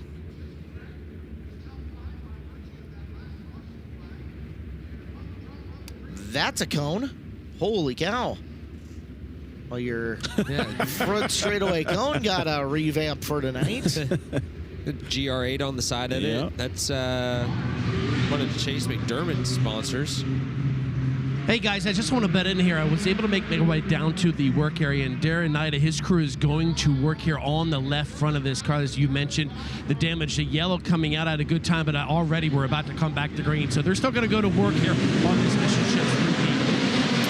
Well, speaking of Chase McDermott, he was down there working with Darren Knight's team trying to get that thing fixed up, but without another yellow here, I think it's going to be all for naught. Brooks got a much better restart there on Crockett. He's giving himself a shot here on the final lap. Roger Crockett in the 45, Landon Brooks in the 57. Final 2 corners. Crockett's going to hang on. Well, it's Caden Brown. He passes the test for 105 points. Crockett 91.5. Both Brooks and Randall good scores at 101 and 104. They should be qualifier bound as well. And Winfrey made up a lot of spots. I think if you're Chase Randall 9-4, it's always, you never know what the draw is going to give you, because a lot of guys think, well, we're starting in the back, that's great, but if you're starting in the back of an early heat race, it can be tough. So I think anybody would sign up for 9-4, especially in a good heat race, with Brown and Brooks and Knight, Roger Crockett all starting ahead of you. I think anybody, Chase Randall would have signed for 9-4 in a second. They're all chasing Parker Price Miller right now at 125 through 2 heat races. Heat race number 3 is due out next. It's Ryan Timms, flying Ryan Timms, on the pole of this one in the 71. Jeremy Hewish next to him. Row number 2, Ben Kovich and AJ Bender. Third row, Jory Hughes and Adam Trimble. Ray Richards, Jordan Kinzer, and the local vet, Chris Carroll. Your 9 cars going around 8 times. Chris Carroll, author of one of the great soup runs of the last decade.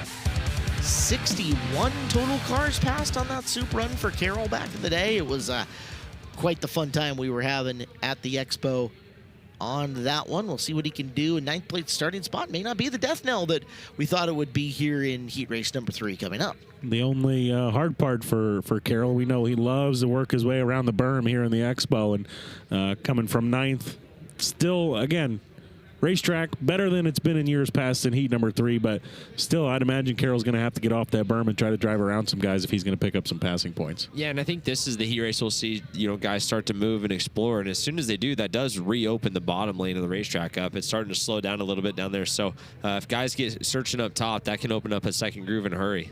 Let's check in up top. TJ Forge Pit Report, Blake Anderson. Caden Brown here. Caden, Pete race winner did last night. Christopher getting on the track, getting a little day. Did that help you guys tonight? Yeah, it definitely did. I got on the track as well last night. We just ran around the back, just logging some laps, but definitely helped being able to run in such a world-class field for 25 laps and then qualifying as well. And yeah, Christopher, Colt and Chris Ball, they had me super comfy there. BK, my dad as well, Reed and 5-0. So just super stoked to be all the way over here from Australia and get a heat win at the Chili Bowl. So yeah, can't thank Christopher enough for the opportunity, Reem, Preston Auction, and just everyone that chips away on this car. This guy's the king of speed car racing in Australia, guys. He's already got 3 wins this year at Perth in the midget. They call them speed cars over there. Last year, though, Caleb Hart, the most impressive thing, ran 9 midget races in Australia between Western Sydney and Perth. 8 wins in a second for Caden Brown. I'll take that ratio. Yeah, I believe Caden Brown drives for Travis White over in Australia. Travis is over here with the Abacus team. That's who was down there working. So those guys over here getting some USA experience together and having some fun for sure. Confidence out of Caden Brown, too. That was a driver climbing out of the race car. Sounded pretty happy with the package that he had. So. Definitely. I mean, and how can you have more confidence than driving for the guy that won the Race of Champions last night and knowing how good those cars can be? We're missing cars out of this, guys. I only see 7 formed up out there, so we're -2. And a reminder that the grid, as far as where your points are calculated from, is based on where it drops the green flag on the opening lap. So guys dropping out now, no help to you as far as gaining positions go. That's Ray Richards, scheduled for the 7th starting spot in the 1NP. He rolled out, but not firing. So there's one other car, I believe, on the outside row that is not out there. I saw Carroll at the back of the field, so we know Chris is there. Jordan Kinzer, I saw him out there with the square tail tank. He's out there. And lights are out. The Richards guys are going to need a yellow. It's AJ Bender that's not there in the 21 AJ, your 4th place schedule. Right. I want to say Bender took a flip in practice day, if I remember right. I don't remember if he made it out for hot laps here tonight, but whatever it is. Wow, big bike off the inside. Everybody gets her settled back down, but almost disaster. As up early, Ryan Timms just streaking away from this field like a pogo stick coming off of corner number 4. The 65 of Benkovic upside down and down. The driver from New Zealand with a wild ride off the 4th turn.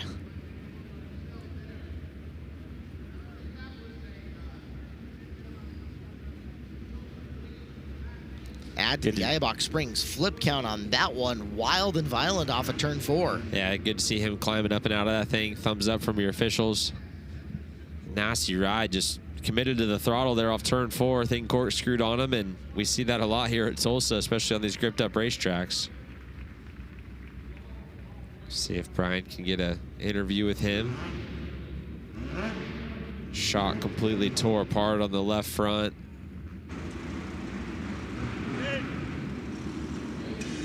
It's got the New Zealand Rugby All Blacks logo down the side of it. Very cool deal. Brian, you have got the driver of the 65. Yeah, we got a moment here. They're still trying to get this car out of gear. A wild one there, biked up. You got some air time. Tell me how you're feeling right now. Oh, pretty gutted. A lot of preparation went into this. And I should have known better. I just had my foot in it too hard when it was bicycling up. So, yeah, super gutted. It's just into a D main now. You got a good team back there. I think you can.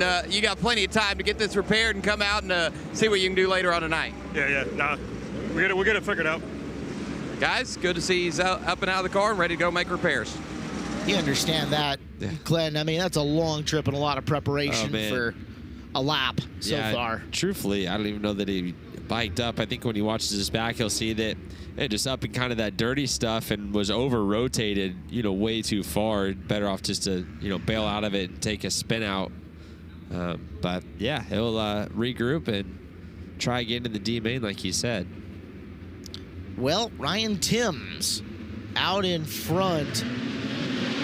Flag out. Trimble sits second. A little chaotic in behind him with Hewish and Kinzer 3rd and 4th, but everybody's settling down. See if they can click some laps away. That's Carroll to the inside of Kinzer. Yeah. Kinzer's car just doesn't look like it's handling all that well.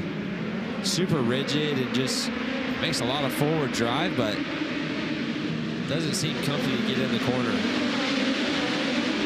Had to turn the car twice coming through the corner. I saw that same thing. Just not fluid in getting around the turns.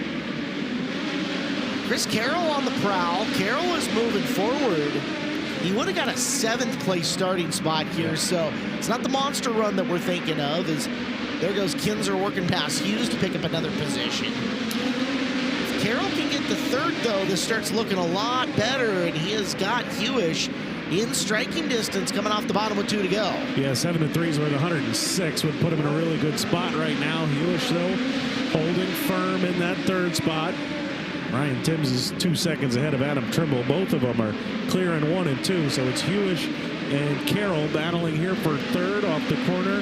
Jeremy Hewish will hold on to the spot, so he'll come home with 3rd. Carroll will go 7 to 4. Ryan Timms gets the easy 100 points in heat race number 3. 113 for Adam Trimble. Good run for Adam after starting 6th in the 5T out of Pueblo, Colorado. Well, I think with Bender out, he actually ended up starting 4th. So that, I believe, is only going to be 103 points for Trimble. As we said, he was scheduled for 6th, and you know, the quick graphics, you know, go from the scheduled starting position, which was is 6th. A good time to remind everybody the official points and lineups come from the Chili Bowl National social media pages. We're doing the best of what we got, but the official scoring and such, official heat race results after technical inspection or whatever penalties they want to levy comes from the Chili Bowl itself. Everything that we show you is unofficial until validated. Yeah, and of course you can always keep up with Wikipedia, which is reliable, but again, not official, nothing official until after heat races and the Chili Bowl Nationals put it out. Scott Jordan, Max Adams, row number 1. Justin Zimmerman and Austin Langenstein in row 2. Parker Perry inside row number 3. He has got Gunnar Setzer to his outside. Michael Pickens and Seth Shibester and J.J. Yaley. Heat 4 going to be some fun here at the Expo Raceway. We've got Earl Hoon Jr. ready with a TJ Forge pit report. Yeah, I got Ryan Timms up here. Another solid run. Started on the pole, able to get that win there. Anything you can learn there coming up for the qualifier? I don't know. I think we could maybe make our car a little bit better. It's really good, obviously. Just trying to, I didn't feel like 100% super great, but really good. So hopefully that puts us decent in the qualifier. It's not really where you want to start in a Chili Bowl heat race, but feeling good so far.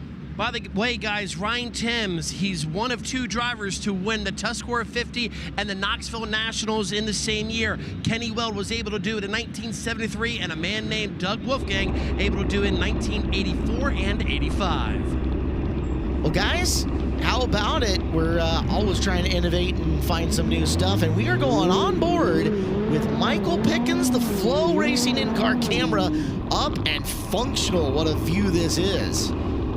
Definitely pretty neat. Had that on my car on practice day. It was interesting to go back and watch, and gives you guys a good view of how unsmooth kind of this dirt track racing is, and a lot of vibrations and just bumps along the way. So yeah, great look at Michael Pickens here rolling off from P7. Midget as a car here in open world is already a little naturally shaky. Yeah. It's got a vibration to it almost, right? Yep. These engines are twisting, so many RPMs. And green flag out. Max Adams looking to roll through free off the high groove, and Adams on lap number 1 has got it.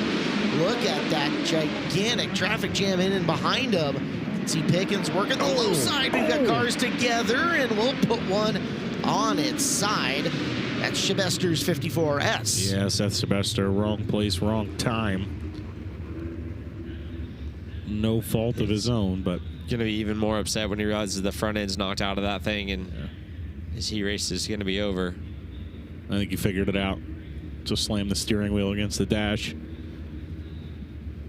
Hook being called for. Is that Scott Jordan, I think? The 8JS, the other car involved there, I believe. Jordan, your pole sitter. Let's take a look as we get into the corner again. Yeah, just I think contact there with Parker Perry. 5 cars going for 2 positions and 3 lanes, again on a track that's still developing. Yeah. Nerf bar into the right rear for Seth, and obviously left side, same situation, super upset. well, get to thrashing. Could have a long night of racing potentially. We didn't get to hear too much from Brian Ward last night, but the guys are making up for that early. Brian, you're with Seth. Yeah, I've got Seth Sylvester here. Got over and kind of fell there on your left side. They get you dumped over. What goes through your mind leading up to that, and then after they turn you back on wheels? I was just trying to get back going. I messed up on the start, got into the dude on the inside of me, and drug the wall. So I was just trying to get my feet back under me. And once I looked up, the dude was spun out in front of me. I just had nowhere to go. Nowhere to go, guys. The 54S will go off on the hook. And one last quick note, I ran into AJ Bender on the last ride to the pits. He said he blew the motor. So that's why he did not come out in the last heat race. Brian Ward from pit side. At least flop the shock spring up on the car. Come on, guys. Those are expensive pieces. The days of the $75 right out of the box shock here at the Chili Bowl are pretty well gone. Max Adams one lap into this. Justin Zimmerman sits second. Gunnar Setzer is going to take that 6-3 look on one lap in and be pretty darn happy with it. And fourth will be Perry. Fifth, Pickens as we're back to action. Down in the bottom, Setzer going 6-2 here, as he's going to just wedge his way to the inside and get underneath Zimmerman. Michael Pickens down to the inside of Zimmerman as well. Zimmerman losing some spots. Perry, Pickens, and now Yaley all trying to work by the onesie. They will do so, and Pickens a wild ride over here in turn number 4. Just got up on the bike and cartwheeling. I wonder what that's going to look like in the in-car camera footage that I don't even see it anymore. Yeah. I don't even see it on the top of the frame. So Pickens was moving forward through this field, challenging up for a top 3 run, and upside down. Question is, what's the extent of the damage on it? They're not picking it. It's rolling. Pickens. He'll go to the attention of Lacey Doyle. See him just, right up on the bike there in the middle, and it car-wheeled pretty safe. I'd say if there's any damage, it's going to be on the left front. Here's a look at your live onboard. And it's just, I mean, it happens all so quick, guys. That is a unique version of the K1 race gear instant replay. Yeah. Ronnie Gardner there. Bill Guess. You're fine, looking go over, run trying it. to find it. I do think it took really, ginger and forgiving hits. Yeah, it looked like a lot to front and rear bumper. They're gonna have it made pretty good contact there. Hope for a yellow here, yeah. Back to action, it's Adams, Setzer, Perry. 1, 2, and 3. JJ Yaley sniffing some opportunity here. From dead last to 4th, he eclipses the Dolly Parton run, and now 9-3 is within sight for him. Son on the steering wheel up in the high groove. Zimmerman still battling back to the inside. The caution came 1 lap too late for Michael Pickens. It's Langstein in the 7NC, who had contact earlier in the race with Seth Shabester. Yeah, he was the one involved with Shabester there. Yeah.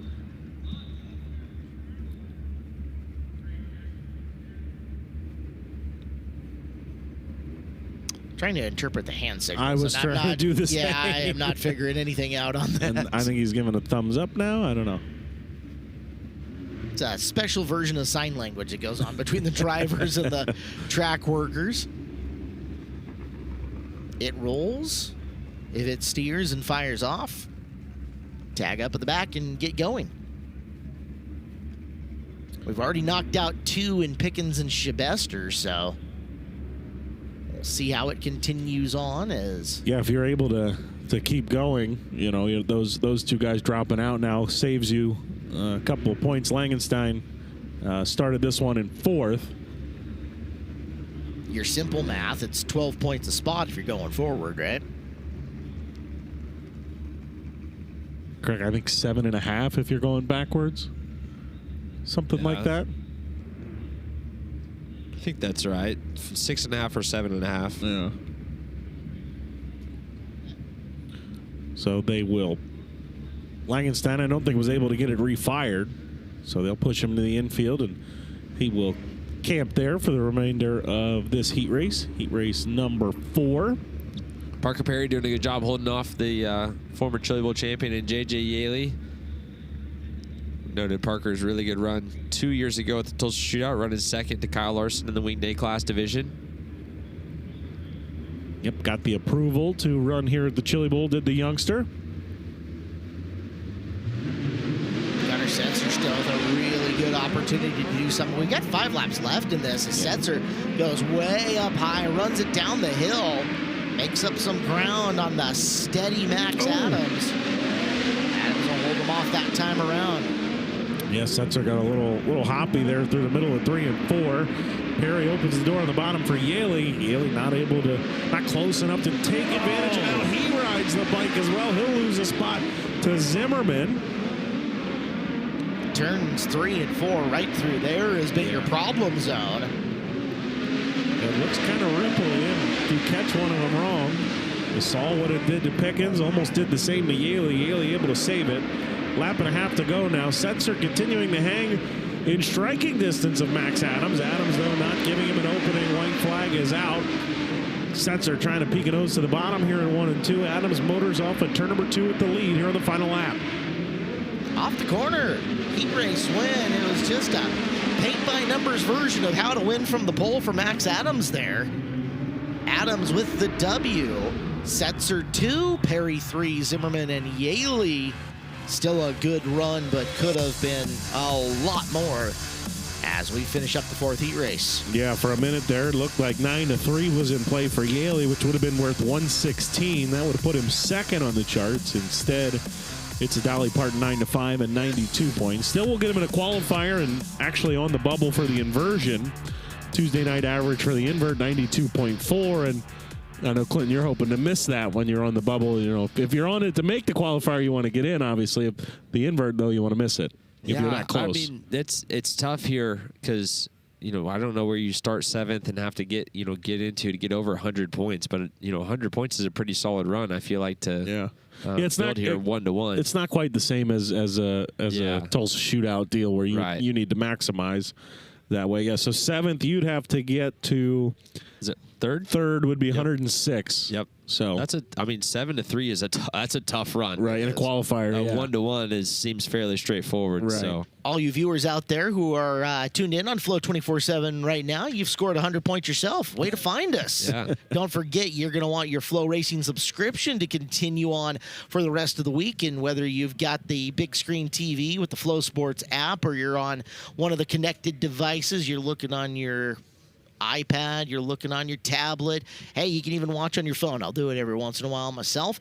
Download the Flow Sports app and get your subscription, $150 for the entirety of the year. Everything that we carry here on not just Flow Racing, but the Flow Sports channel across the board. So all of our live coverage of High Limit Racing, all of our live coverage of USAC Racing, all of our coverage of the Race to the Million events, which are coming up this year. You'll see those all here on Flow as well. Race to the Million, chunking in some extra money here to the purse this week at the Chili Bowl Nationals. Plus, of course, next year's Tulsa Shootout. All of the fantastic dirt late model races, including the Wild West Shootout this week, all included in your Flow subscription. You're going to want to have that here for all of our viewers who are currently watching on Flow 24/7.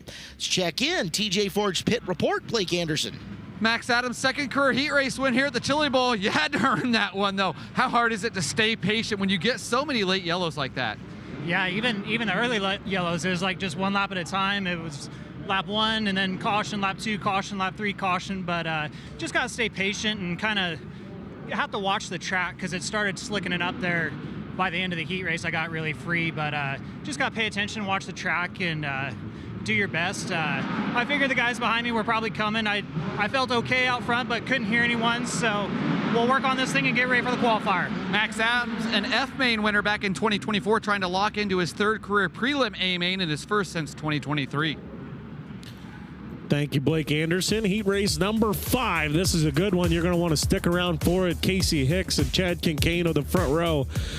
A former Chili Bowl champion, John Haydenreich and Brenham Crouch in row number 2. Gavin Bushell and Connor Lundy in row 3. Jace Park and Connor Lee in row 4. And Ty Gibbs in row number 5. Yeah, heat race number 5's a good one. Again, you've got the retro feel. Oh, look out. Front row stalling out. Not good. Casey Hicks. But you've got the retro feel with Heidenreich and the 60-year-old rookie and Chad Kincaid off the front row now. And then all of those young hot shots. Bushell, Brenham Crouch, got to give him his flowers. That was a really hard run he made last year to end up runner-up on his prelim night. And boy, Brenham is stage up for a really big 2026. You know, the brain power in that CJB camp is pretty incredible that they've got coming into their sprint car operation. Yeah. So we're going to get a little replay coming up here of what just happened to Hicks, we understand. All right, so watch the pace truck, guys. Oh. Yeah, don't pull a Cole Trickle. Yeah. Could his pace truck not going fast enough, or? Well, I mean, I don't know. You know, I'm sure they tell the pace truck driver to go a certain pace right here. I have always felt like, yeah, it kind of is fairly slow, and I think that's why we're going to see him get his spot back here. Is just ran out of room with the pace truck. Yeah, there's plenty of buffer now before he pulls off into the infield. So and quickly the pace picks up. Hey, we all got to make adjustments as we go here, guys. Green flag is out here on heat race number 5. Hicks able to jump out to the lead. Crouch now in the clutches. Here goes Bushell to the inside. Bushell trying to grab 2 spots, maybe 3, as he's to the inside of Kincaid here for second. Oh, Hicks gets sideways. Casey Hicks got sideways. Now we've got them piled up. We got 3 cars stopped here in turn number 2. I think that all started with your leader, Casey Hicks, getting a little bit sideways. That was a unfortunate sequence of events all the way through it. You saw Hicks having to back her up a little bit. Bushell's off the hammer. Kincaid zips up and around, and then it just spirals from there back. Let's get a look at the K1 Race Gear instant replay and see for yourself. That's a really good job by Bushell. Crouch stalls it, and everyone piles in. Jace Park behind him. Just really nowhere to go for anybody. Yeah, I mean, that's a true chain reaction there. I mean, I think Connor Lee was your 9th place car, and it started with the 1st place car getting a little bit sideways. So that is truly best case scenario for all 3 of them, though, is they avoided significant damage of any kind, at least that we saw. So we'll have another chance with only a lap into this to restart at the back of the field and try to pick their way through. Now and on a single file restarts, you got a little more space to work with. That'll help. We're having issues with the side-by-side here. There we go. There she is. Everybody's on the lead lap now, including the push vehicles. All right, so Crouch fires back off in the Horizon Whiskey number 1C. I believe Connor Lee is fired off as well. So everybody that was stopped over there in 3 is refired. Jace Park as well. So this is a gigantic benefit for Ty Gibbs. Started 9th, now has some free spots within this lineup. Yeah, Only a lap down. Don't you have Ty Gibbs? I do. I also have Brenham Crouch. Oh, okay. So. All right. Welcome to the party, I thought you weren't going to reveal the dirt draft lineup. Well, now it's locked in. So. It's coming out slowly. Green is out. Heidenreich bouncing off the back of Kincaid. Down there looking to the bottom is Lundy trying to get around. Settle down, guys. Long heat race to go. Heidenreich and Lundy together. Oh, they're bouncing off each other back there. Meanwhile, for the lead, Gavin Bushell up on Hicks, and he'll make the pass. I don't think Jace Park is out yet. Jace Park's in the work area, so his heat race is going to be done. Bushell to the lead. Hicks in second, and Gavin Bushell trying to set sail now. Kyle Busch probably at home watching, enjoying what he's seeing out of his driver, as Ty Gibbs 9-3 now. Ty Gibbs trying to set himself up well. 9-2's 128 would make him the new high point man. Trying to go after Casey Hicks. One more spot to grab, 3 laps to do it. Gibbs dialing up on the back of Hicks. Down around the low side of the speedway now. Gibbs closes even more. 2 laps to figure it out, going for High Point. Does Gibbs move up to the top side? I imagine Hicks is going to stay committed to the bottom. Gibbs trying to nose underneath of him or go to the top. Followed him around that time. Now he gets a launch off of 4 to the inside, and Ty Gibbs will work off of turn 2. He's 1 smooth corner away from High Point Man here. 5 heat races in. Gavin Boschel goes 5-1, worth 120 points, 128 for Ty Gibbs. How about that? Wow. That sequenced out just perfect for Gibbs. Yes. Yeah, Ty Gibbs, 128, will climb to the top of the points chart here as we are past the halfway point of heat races. Gavin Boschel's 120 points put him 3rd, and nobody else in that heat race into the 90s. Connor Lundy had 89, but yeah, 1st and 3rd in points thus far after 5 heat races out of that heat race. On a night that came in pretty wide open, we expected a wide variety of guys to be up there in competition right now. Gibbs, PPM, Boschel 1 through 3 here in our scoring, and we are halfway through our heat races, 5 down and 4 to go. As you look at the BR Motorsports speed shot from corner number 4, Blake Hahn, the crown prince of the arena here. He sits on the pole of this one. Cam Schaefer to his outside. Ryan Bowers and Kate Taylor making up row number 2. Will Garrett's Kyle Jones in row number 3. Ricky Thornton Jr. inside row 4. Michael Magic to his outside. And Brandon Lewis out of Broken Arrow starts in position 9 here for this heat race. It's a good point you made, Caleb. I mean, obviously, heat races and qualifiers, the points you score always matter. But especially on a night like tonight, where, as we said, there's probably 10 to 15 guys you could pick out that could lock in. Every point you're going to get here is going to mean that much more because it's so close between these top guys we all think have a shot to do something tonight.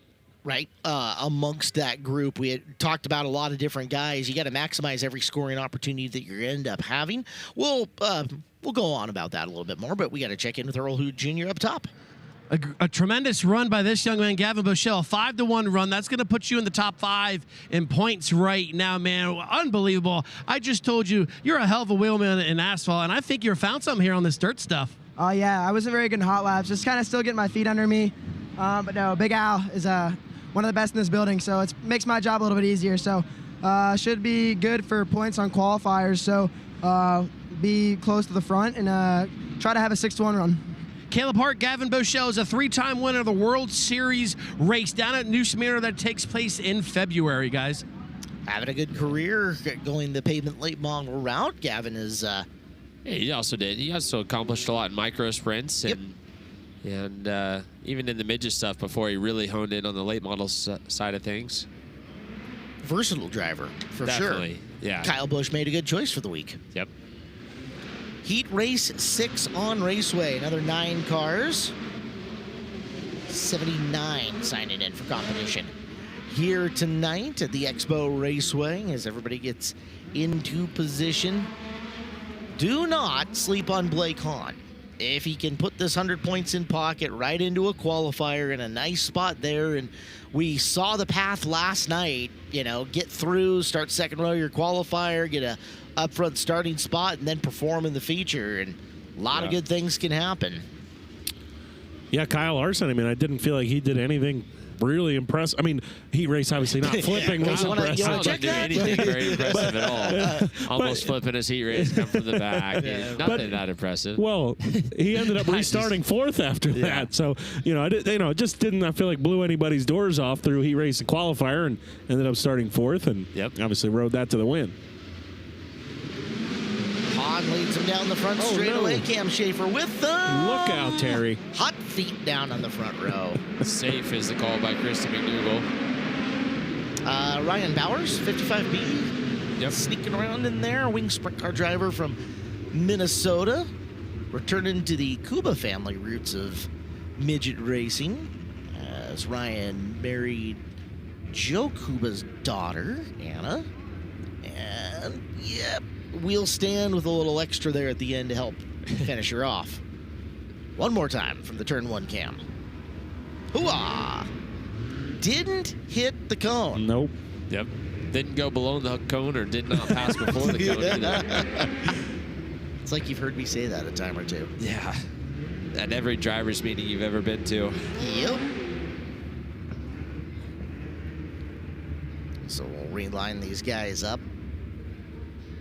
Bowers was the, was it UMSS? I'm trying to remember the acronym for that 360 group that runs up there. Used to run wing and non-wing both. I'll remember it. I was going to say, you'll have a second because Michael Magic came to a stop on the back straightaway there. Magic originally out of Georgia, relocated to Indiana to get more midget racing in. Dad Mike doing a lot of fabricating and such like that as well. There was another hand signal. And doesn't look like he's going to get much midget racing in right now. Doesn't look like the 41M wants to fire.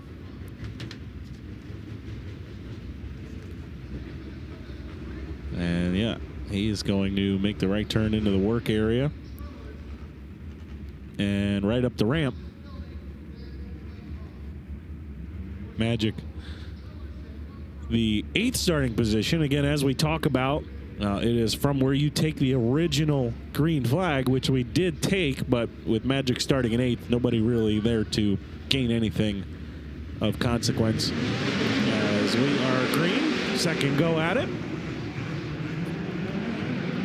And Hahn quickly out to the lead. Cam Schaefer will settle into second. We got a 3-car battle here for third. RTJ 7th to 3rd here in the early going. Will Garrett's bounces it off the wall. He'll get it stable back underneath of him. Kyle Jones back there in the 4th spot. Ricky Thornton Jr. 7-1 would put him at 130. Of course, Blake Hahn's a long way out in front. Ricky right now just trying to get second. Second would be worth 118 for RTJ. I'm sure he'd take that, but Kyle Jones creeping into the picture now in one of those Tim Engler rides. So Ricky will climb to the top in 1 and 2 up into the dirty stuff, though. It will not work. And Jones now takes that 3rd spot away from him. Both Jones and Thornton on the back bumper of Schaefer. And now Ricky will try it again to the top down here in 1 and 2. Doesn't go quite as high. A little bit better for him. And he'll hang right with this duo. 2nd, 3rd, and 4th on your screen. Blake Hahn is in another zip code right now. On 2.5 seconds ahead of Schaefer, Jones, and RTJ. Don't sleep on how good a race car driver Kyle Jones is. No, he can sure. wheel a car, and especially here at the Expo, as he is trying to just wedge his way underneath Schaefer for the spot. Cam Schaefer doing everything he can to hold on to that 2-2 run. They are all over him. Schaefer has not made a mistake to let him get by. It's going to be an easy heat race win for Blake Hahn. Nothing easy about 2nd, 3rd, and 4th right now. Oh, Ricky nearly got up on the bike. Jones will make the pass in the final corner. Kyle Jones gets that 2nd spot. 6-2 for Kyle Jones will be worth 113. So Blake Hahn gets the win. Kyle Jones 113. He gets 2nd. Cam Schaefer 3rd. A Blake Anderson run for Ricky Thornton Jr. 7-4. And Will Garrett's rounds out the top 5. But it is Blake Hahn. You said it, Caleb. Able to get a good start, get going, set sail, and grabs that easy 100 points there in heat number 6. Never even had to look to him because you knew the quality of laps he was making out there, just streaking away from the field. Great battle for 2nd, though, and good job Schaefer for holding up as long as he did. That back bumper was getting battered. Yeah. So it is... The difference is 8.5 points for losing that spot. So he ends up with 84.5. He would have had 93. 84.5, though, will get him in the back half of a qualifier. He'll have work to do, but he's in a spot. Provided our qualifier numbers and such like that, how everything normally holds up. Now, granted, that'd be a huge jump. Yeah, that would be a massive leap. But we saw it was a 3-point plus jump last night. In fact, our last guy in scored 74 points to get into the qualifier. Yeah, so I mean, you're looking at 5 points. You know, the qualifier average on Monday night, 68.8, essentially 69. So 74 being the last number is a 5-point jump. But again, the average for tonight, 72.9, so you'd need a 13-point jump, so I think he's pretty safe. Blake Anderson, we saw a Blake Anderson run out of that heat race, and Blake Anderson has Blake Hahn at the top of the ramp. We're full of Blakes here. Blake Hahn, 6th career heat race win here at the Chili Bowl. And Blake, you don't run a midget a lot. You're a 360 guy, full-time at the ASCS again. How special is it to get in a midget at this race and run strong like you usually do, because it means so much to your family? Man, it means a lot, absolutely. It feels good to be able to come out and have the speed that we do. Like you said, we only get to run this once or twice a year. So anytime we get to come here and have good speed like this, it means a lot. So we're excited. Being able to start on the pole, we knew we had to win that one. So we get what we get there, and we don't throw a fit. So see where we start in the qualifier. Hopefully we can put on a good show for these guys. Looking to lock into his 11th prelim A-main, guys, and his 8th straight if he can run strong in the qualifier. Blake's a poet. You didn't know it. Heat 7 on track. Zach Weigel, Brandon Carr, front row. Caleb Martin and Kevin Bayer in row number 2. Sheldon Creed goes inside. Row number 3 for a little NASCAR flavor for you. Chance Morton to the outside of him in the 7MF. Corbin Ruschenberg inside row 4. Garrett Williamson, single R, single T for the 92, and Jeff Watson in the 25W make up your 9 cars. For my friends watching home in the Northeast, if you don't know, Jeff Watson, one of us Northeast modified guys, 3rd in the 358 standings at the Lebanon Valley Speedway last year. You're not going to start with a one of us. One of us, maybe. Okay. If he runs well, we'll see. Weigel off to a good start on the inside. Cars together in turn number 1. We'll have to try this. Can't park there, bud. No, can't park there. Usually frowned upon. Good job by Garrett Williamson to throttle his way through that. So that's your 21 of Caleb Martin, who's the front spun out car.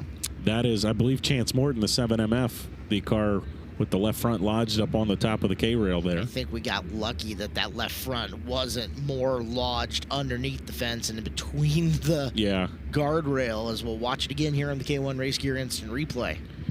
Didn't we have a speed cam somewhere down there too?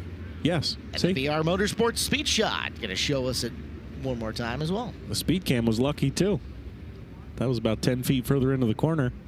It might not be there anymore. Got a chance to go talk with Jacob at K1 Race Gear, sponsor of our instant replays here, and he was telling me he was texting you, Clinton, the other day when I was asking you how many K1 custom suits you were at now, and I thought it might be at 6 or 7. But oh god, even more than that. Yes. I love the fact that he had that quick info. That's kind of cool. Yes. Shout out to Jake. They got almost the entire crew here today. Jake, Desiree's up there. Busy getting measured up for some custom suits and such. Another one of the great things to see if you're making your way to Tulsa up at the trade show. The K1 display is right across from the FloRacing trailer up there. So go get your Flo merch and go check out some safety gear from K1. While they line back up, I'll take a second and thank more of our sponsors, the guys who bring us this race, as we have to thank Hyper Racing, Burdick's RV Center, Race Car Engineering, Competition Suspension, Rod End Supply, amongst the others who power our coverage here of the 40th Chili Bowl Nationals. Powered on by NOS Energy Drink, WWT Raceway, MD3, the newest from 5-Star Bodies, your sprint car body, Factory 14, Buzzy Racing Products, MPD, Jugo Superfoods, and Visit Tulsa.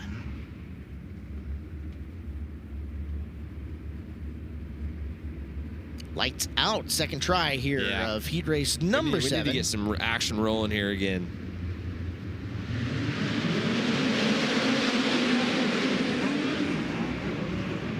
Weigel down off the bottom, 1 and 2, and another good start for him.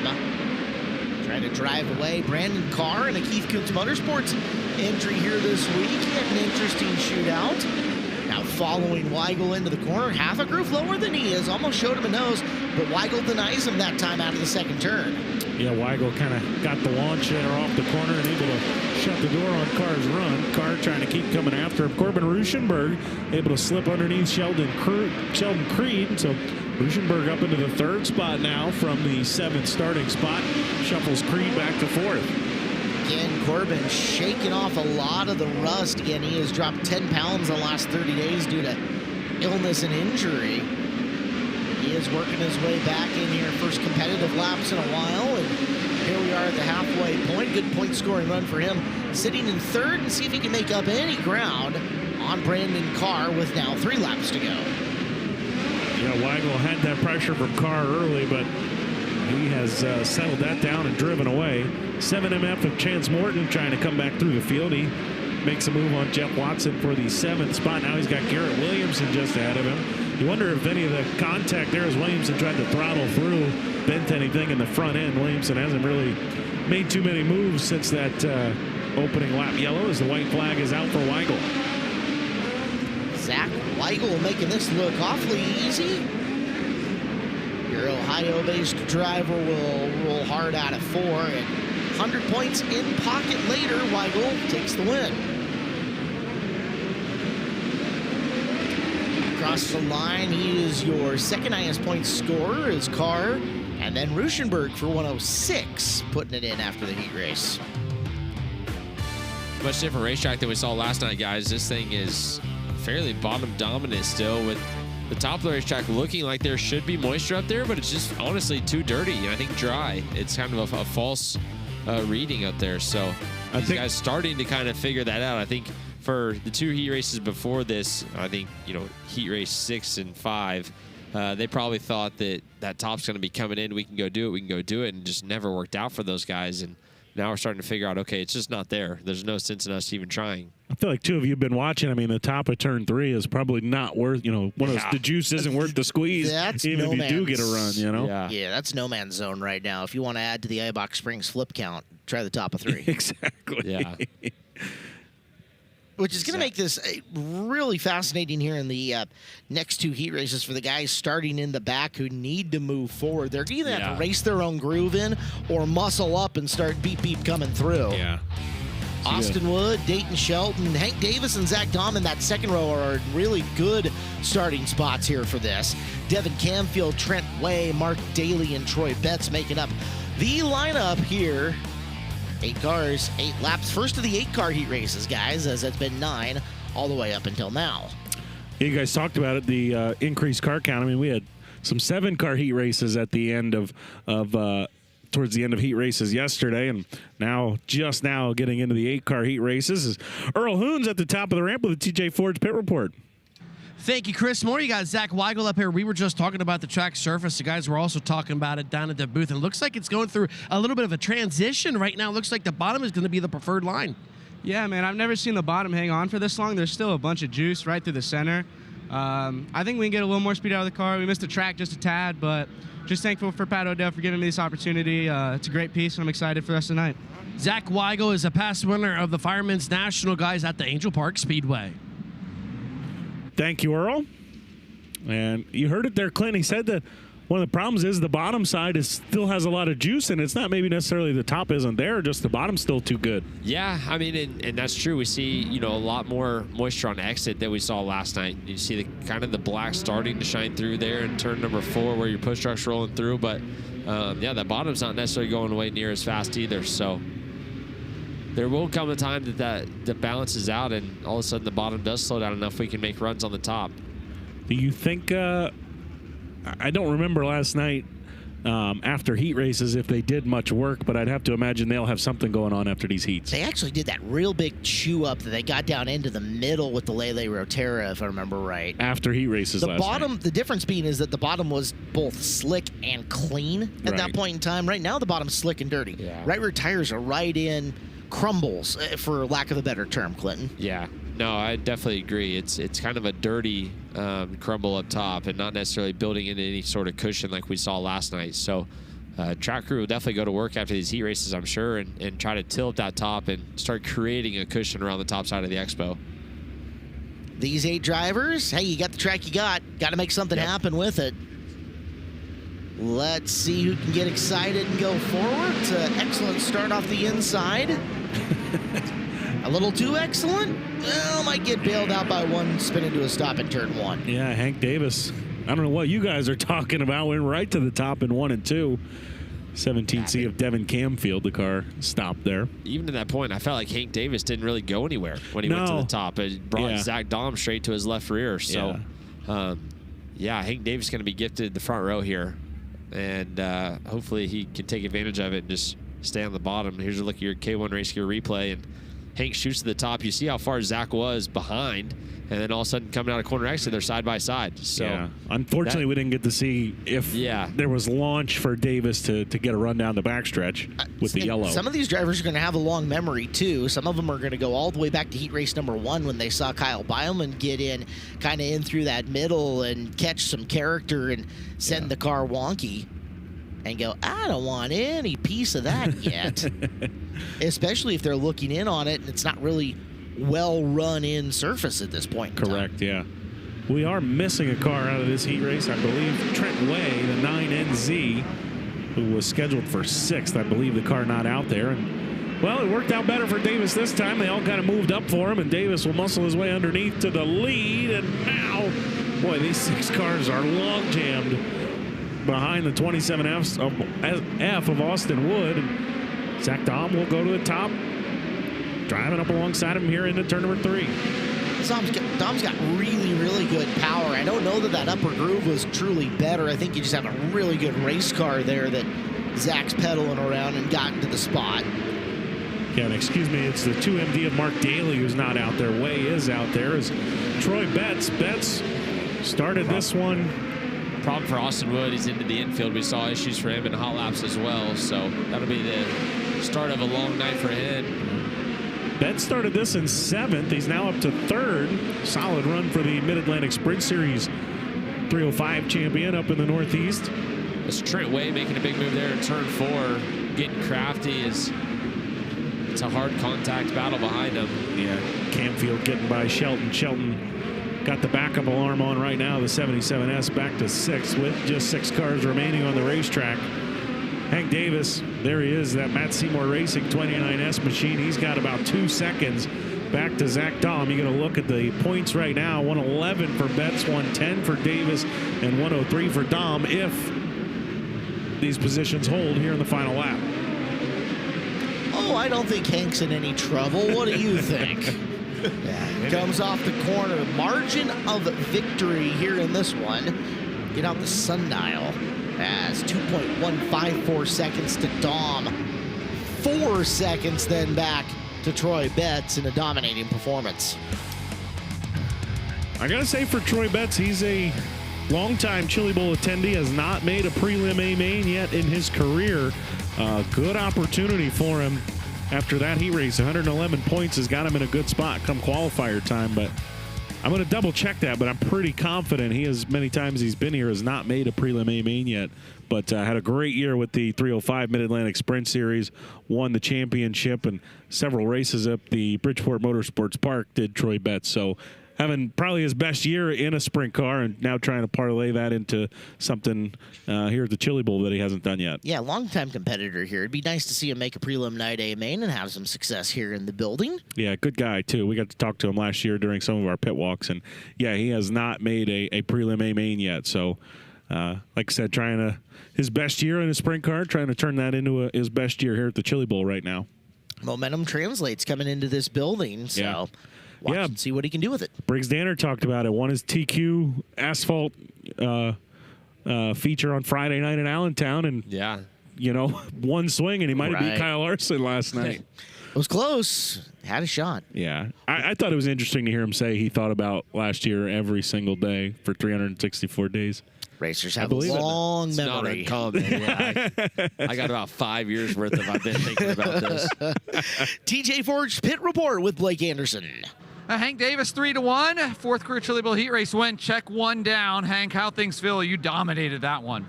Yeah, no, we feel really good. I felt like we were a little off practice day, but we got the car better there. And big shout out to B-Walks. He gave me a little motivation here at the start of this night. There we go. Brian Walker is all you need. A little motivation from B-Walks, the 2023 prelim night winner, looking to lock into a 6th straight prelim and 4th straight big dance on Saturday night. Thank you, Blake Anderson. Yeah, Hank looking to get it going here.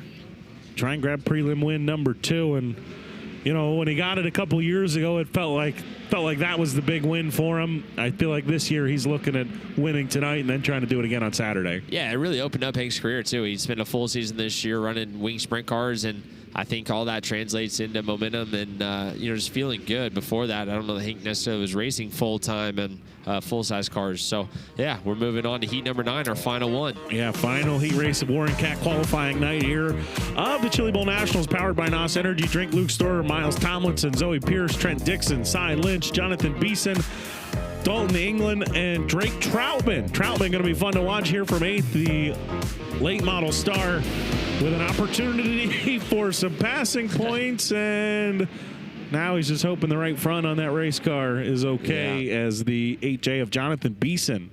They have the welcome to the NFL moment, welcome to the MLB, Drake Troutman, welcome to the Chili Bowl. Yeah, it can happen quick. Expo giveth, Expo taketh away on Jonathan Beeson. Yeah, you get a look here, and I didn't see anything that would have shot Trent Dixon to the right there. I do. There it is. Oh, yeah. Yep. Yep, that was a better angle to see it. This is Zoe Pierce's car, and that's going to be the end of it for Beeson right there. He'll be D main bound, C main bound. Yeah, I think we're on the bubble of D or C mains. Well, boy, 6th place start, 8th place finish, theoretically. That's going to be worth a whole lot of 48 points. Wow. Man.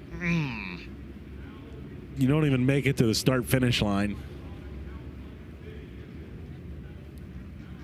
Ibach Springs flip count now up to 17 here on our 40th annual Chili Bowl Nationals broadcast, powered by NOS Energy Drink. They're going to have to thrash a little bit because D's come quick. Yeah, won't take long. Luckily, a front end change should be fairly simple for a crew like Beeson's.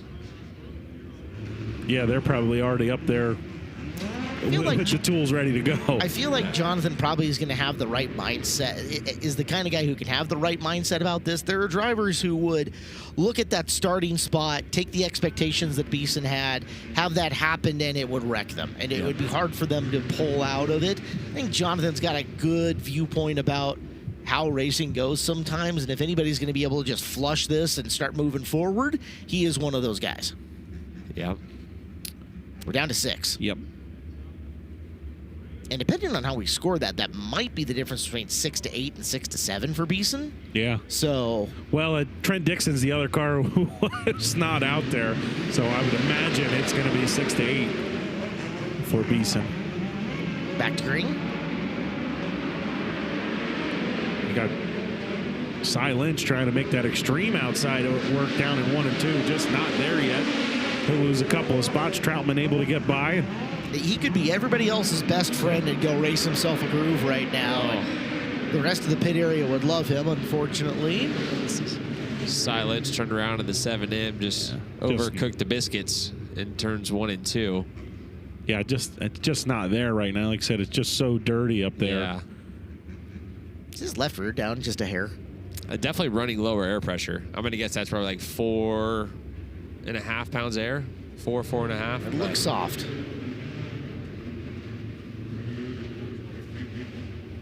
See Cy kind of whips it into 1 and 2, gets tight, gets free. Just kind of all over the board there.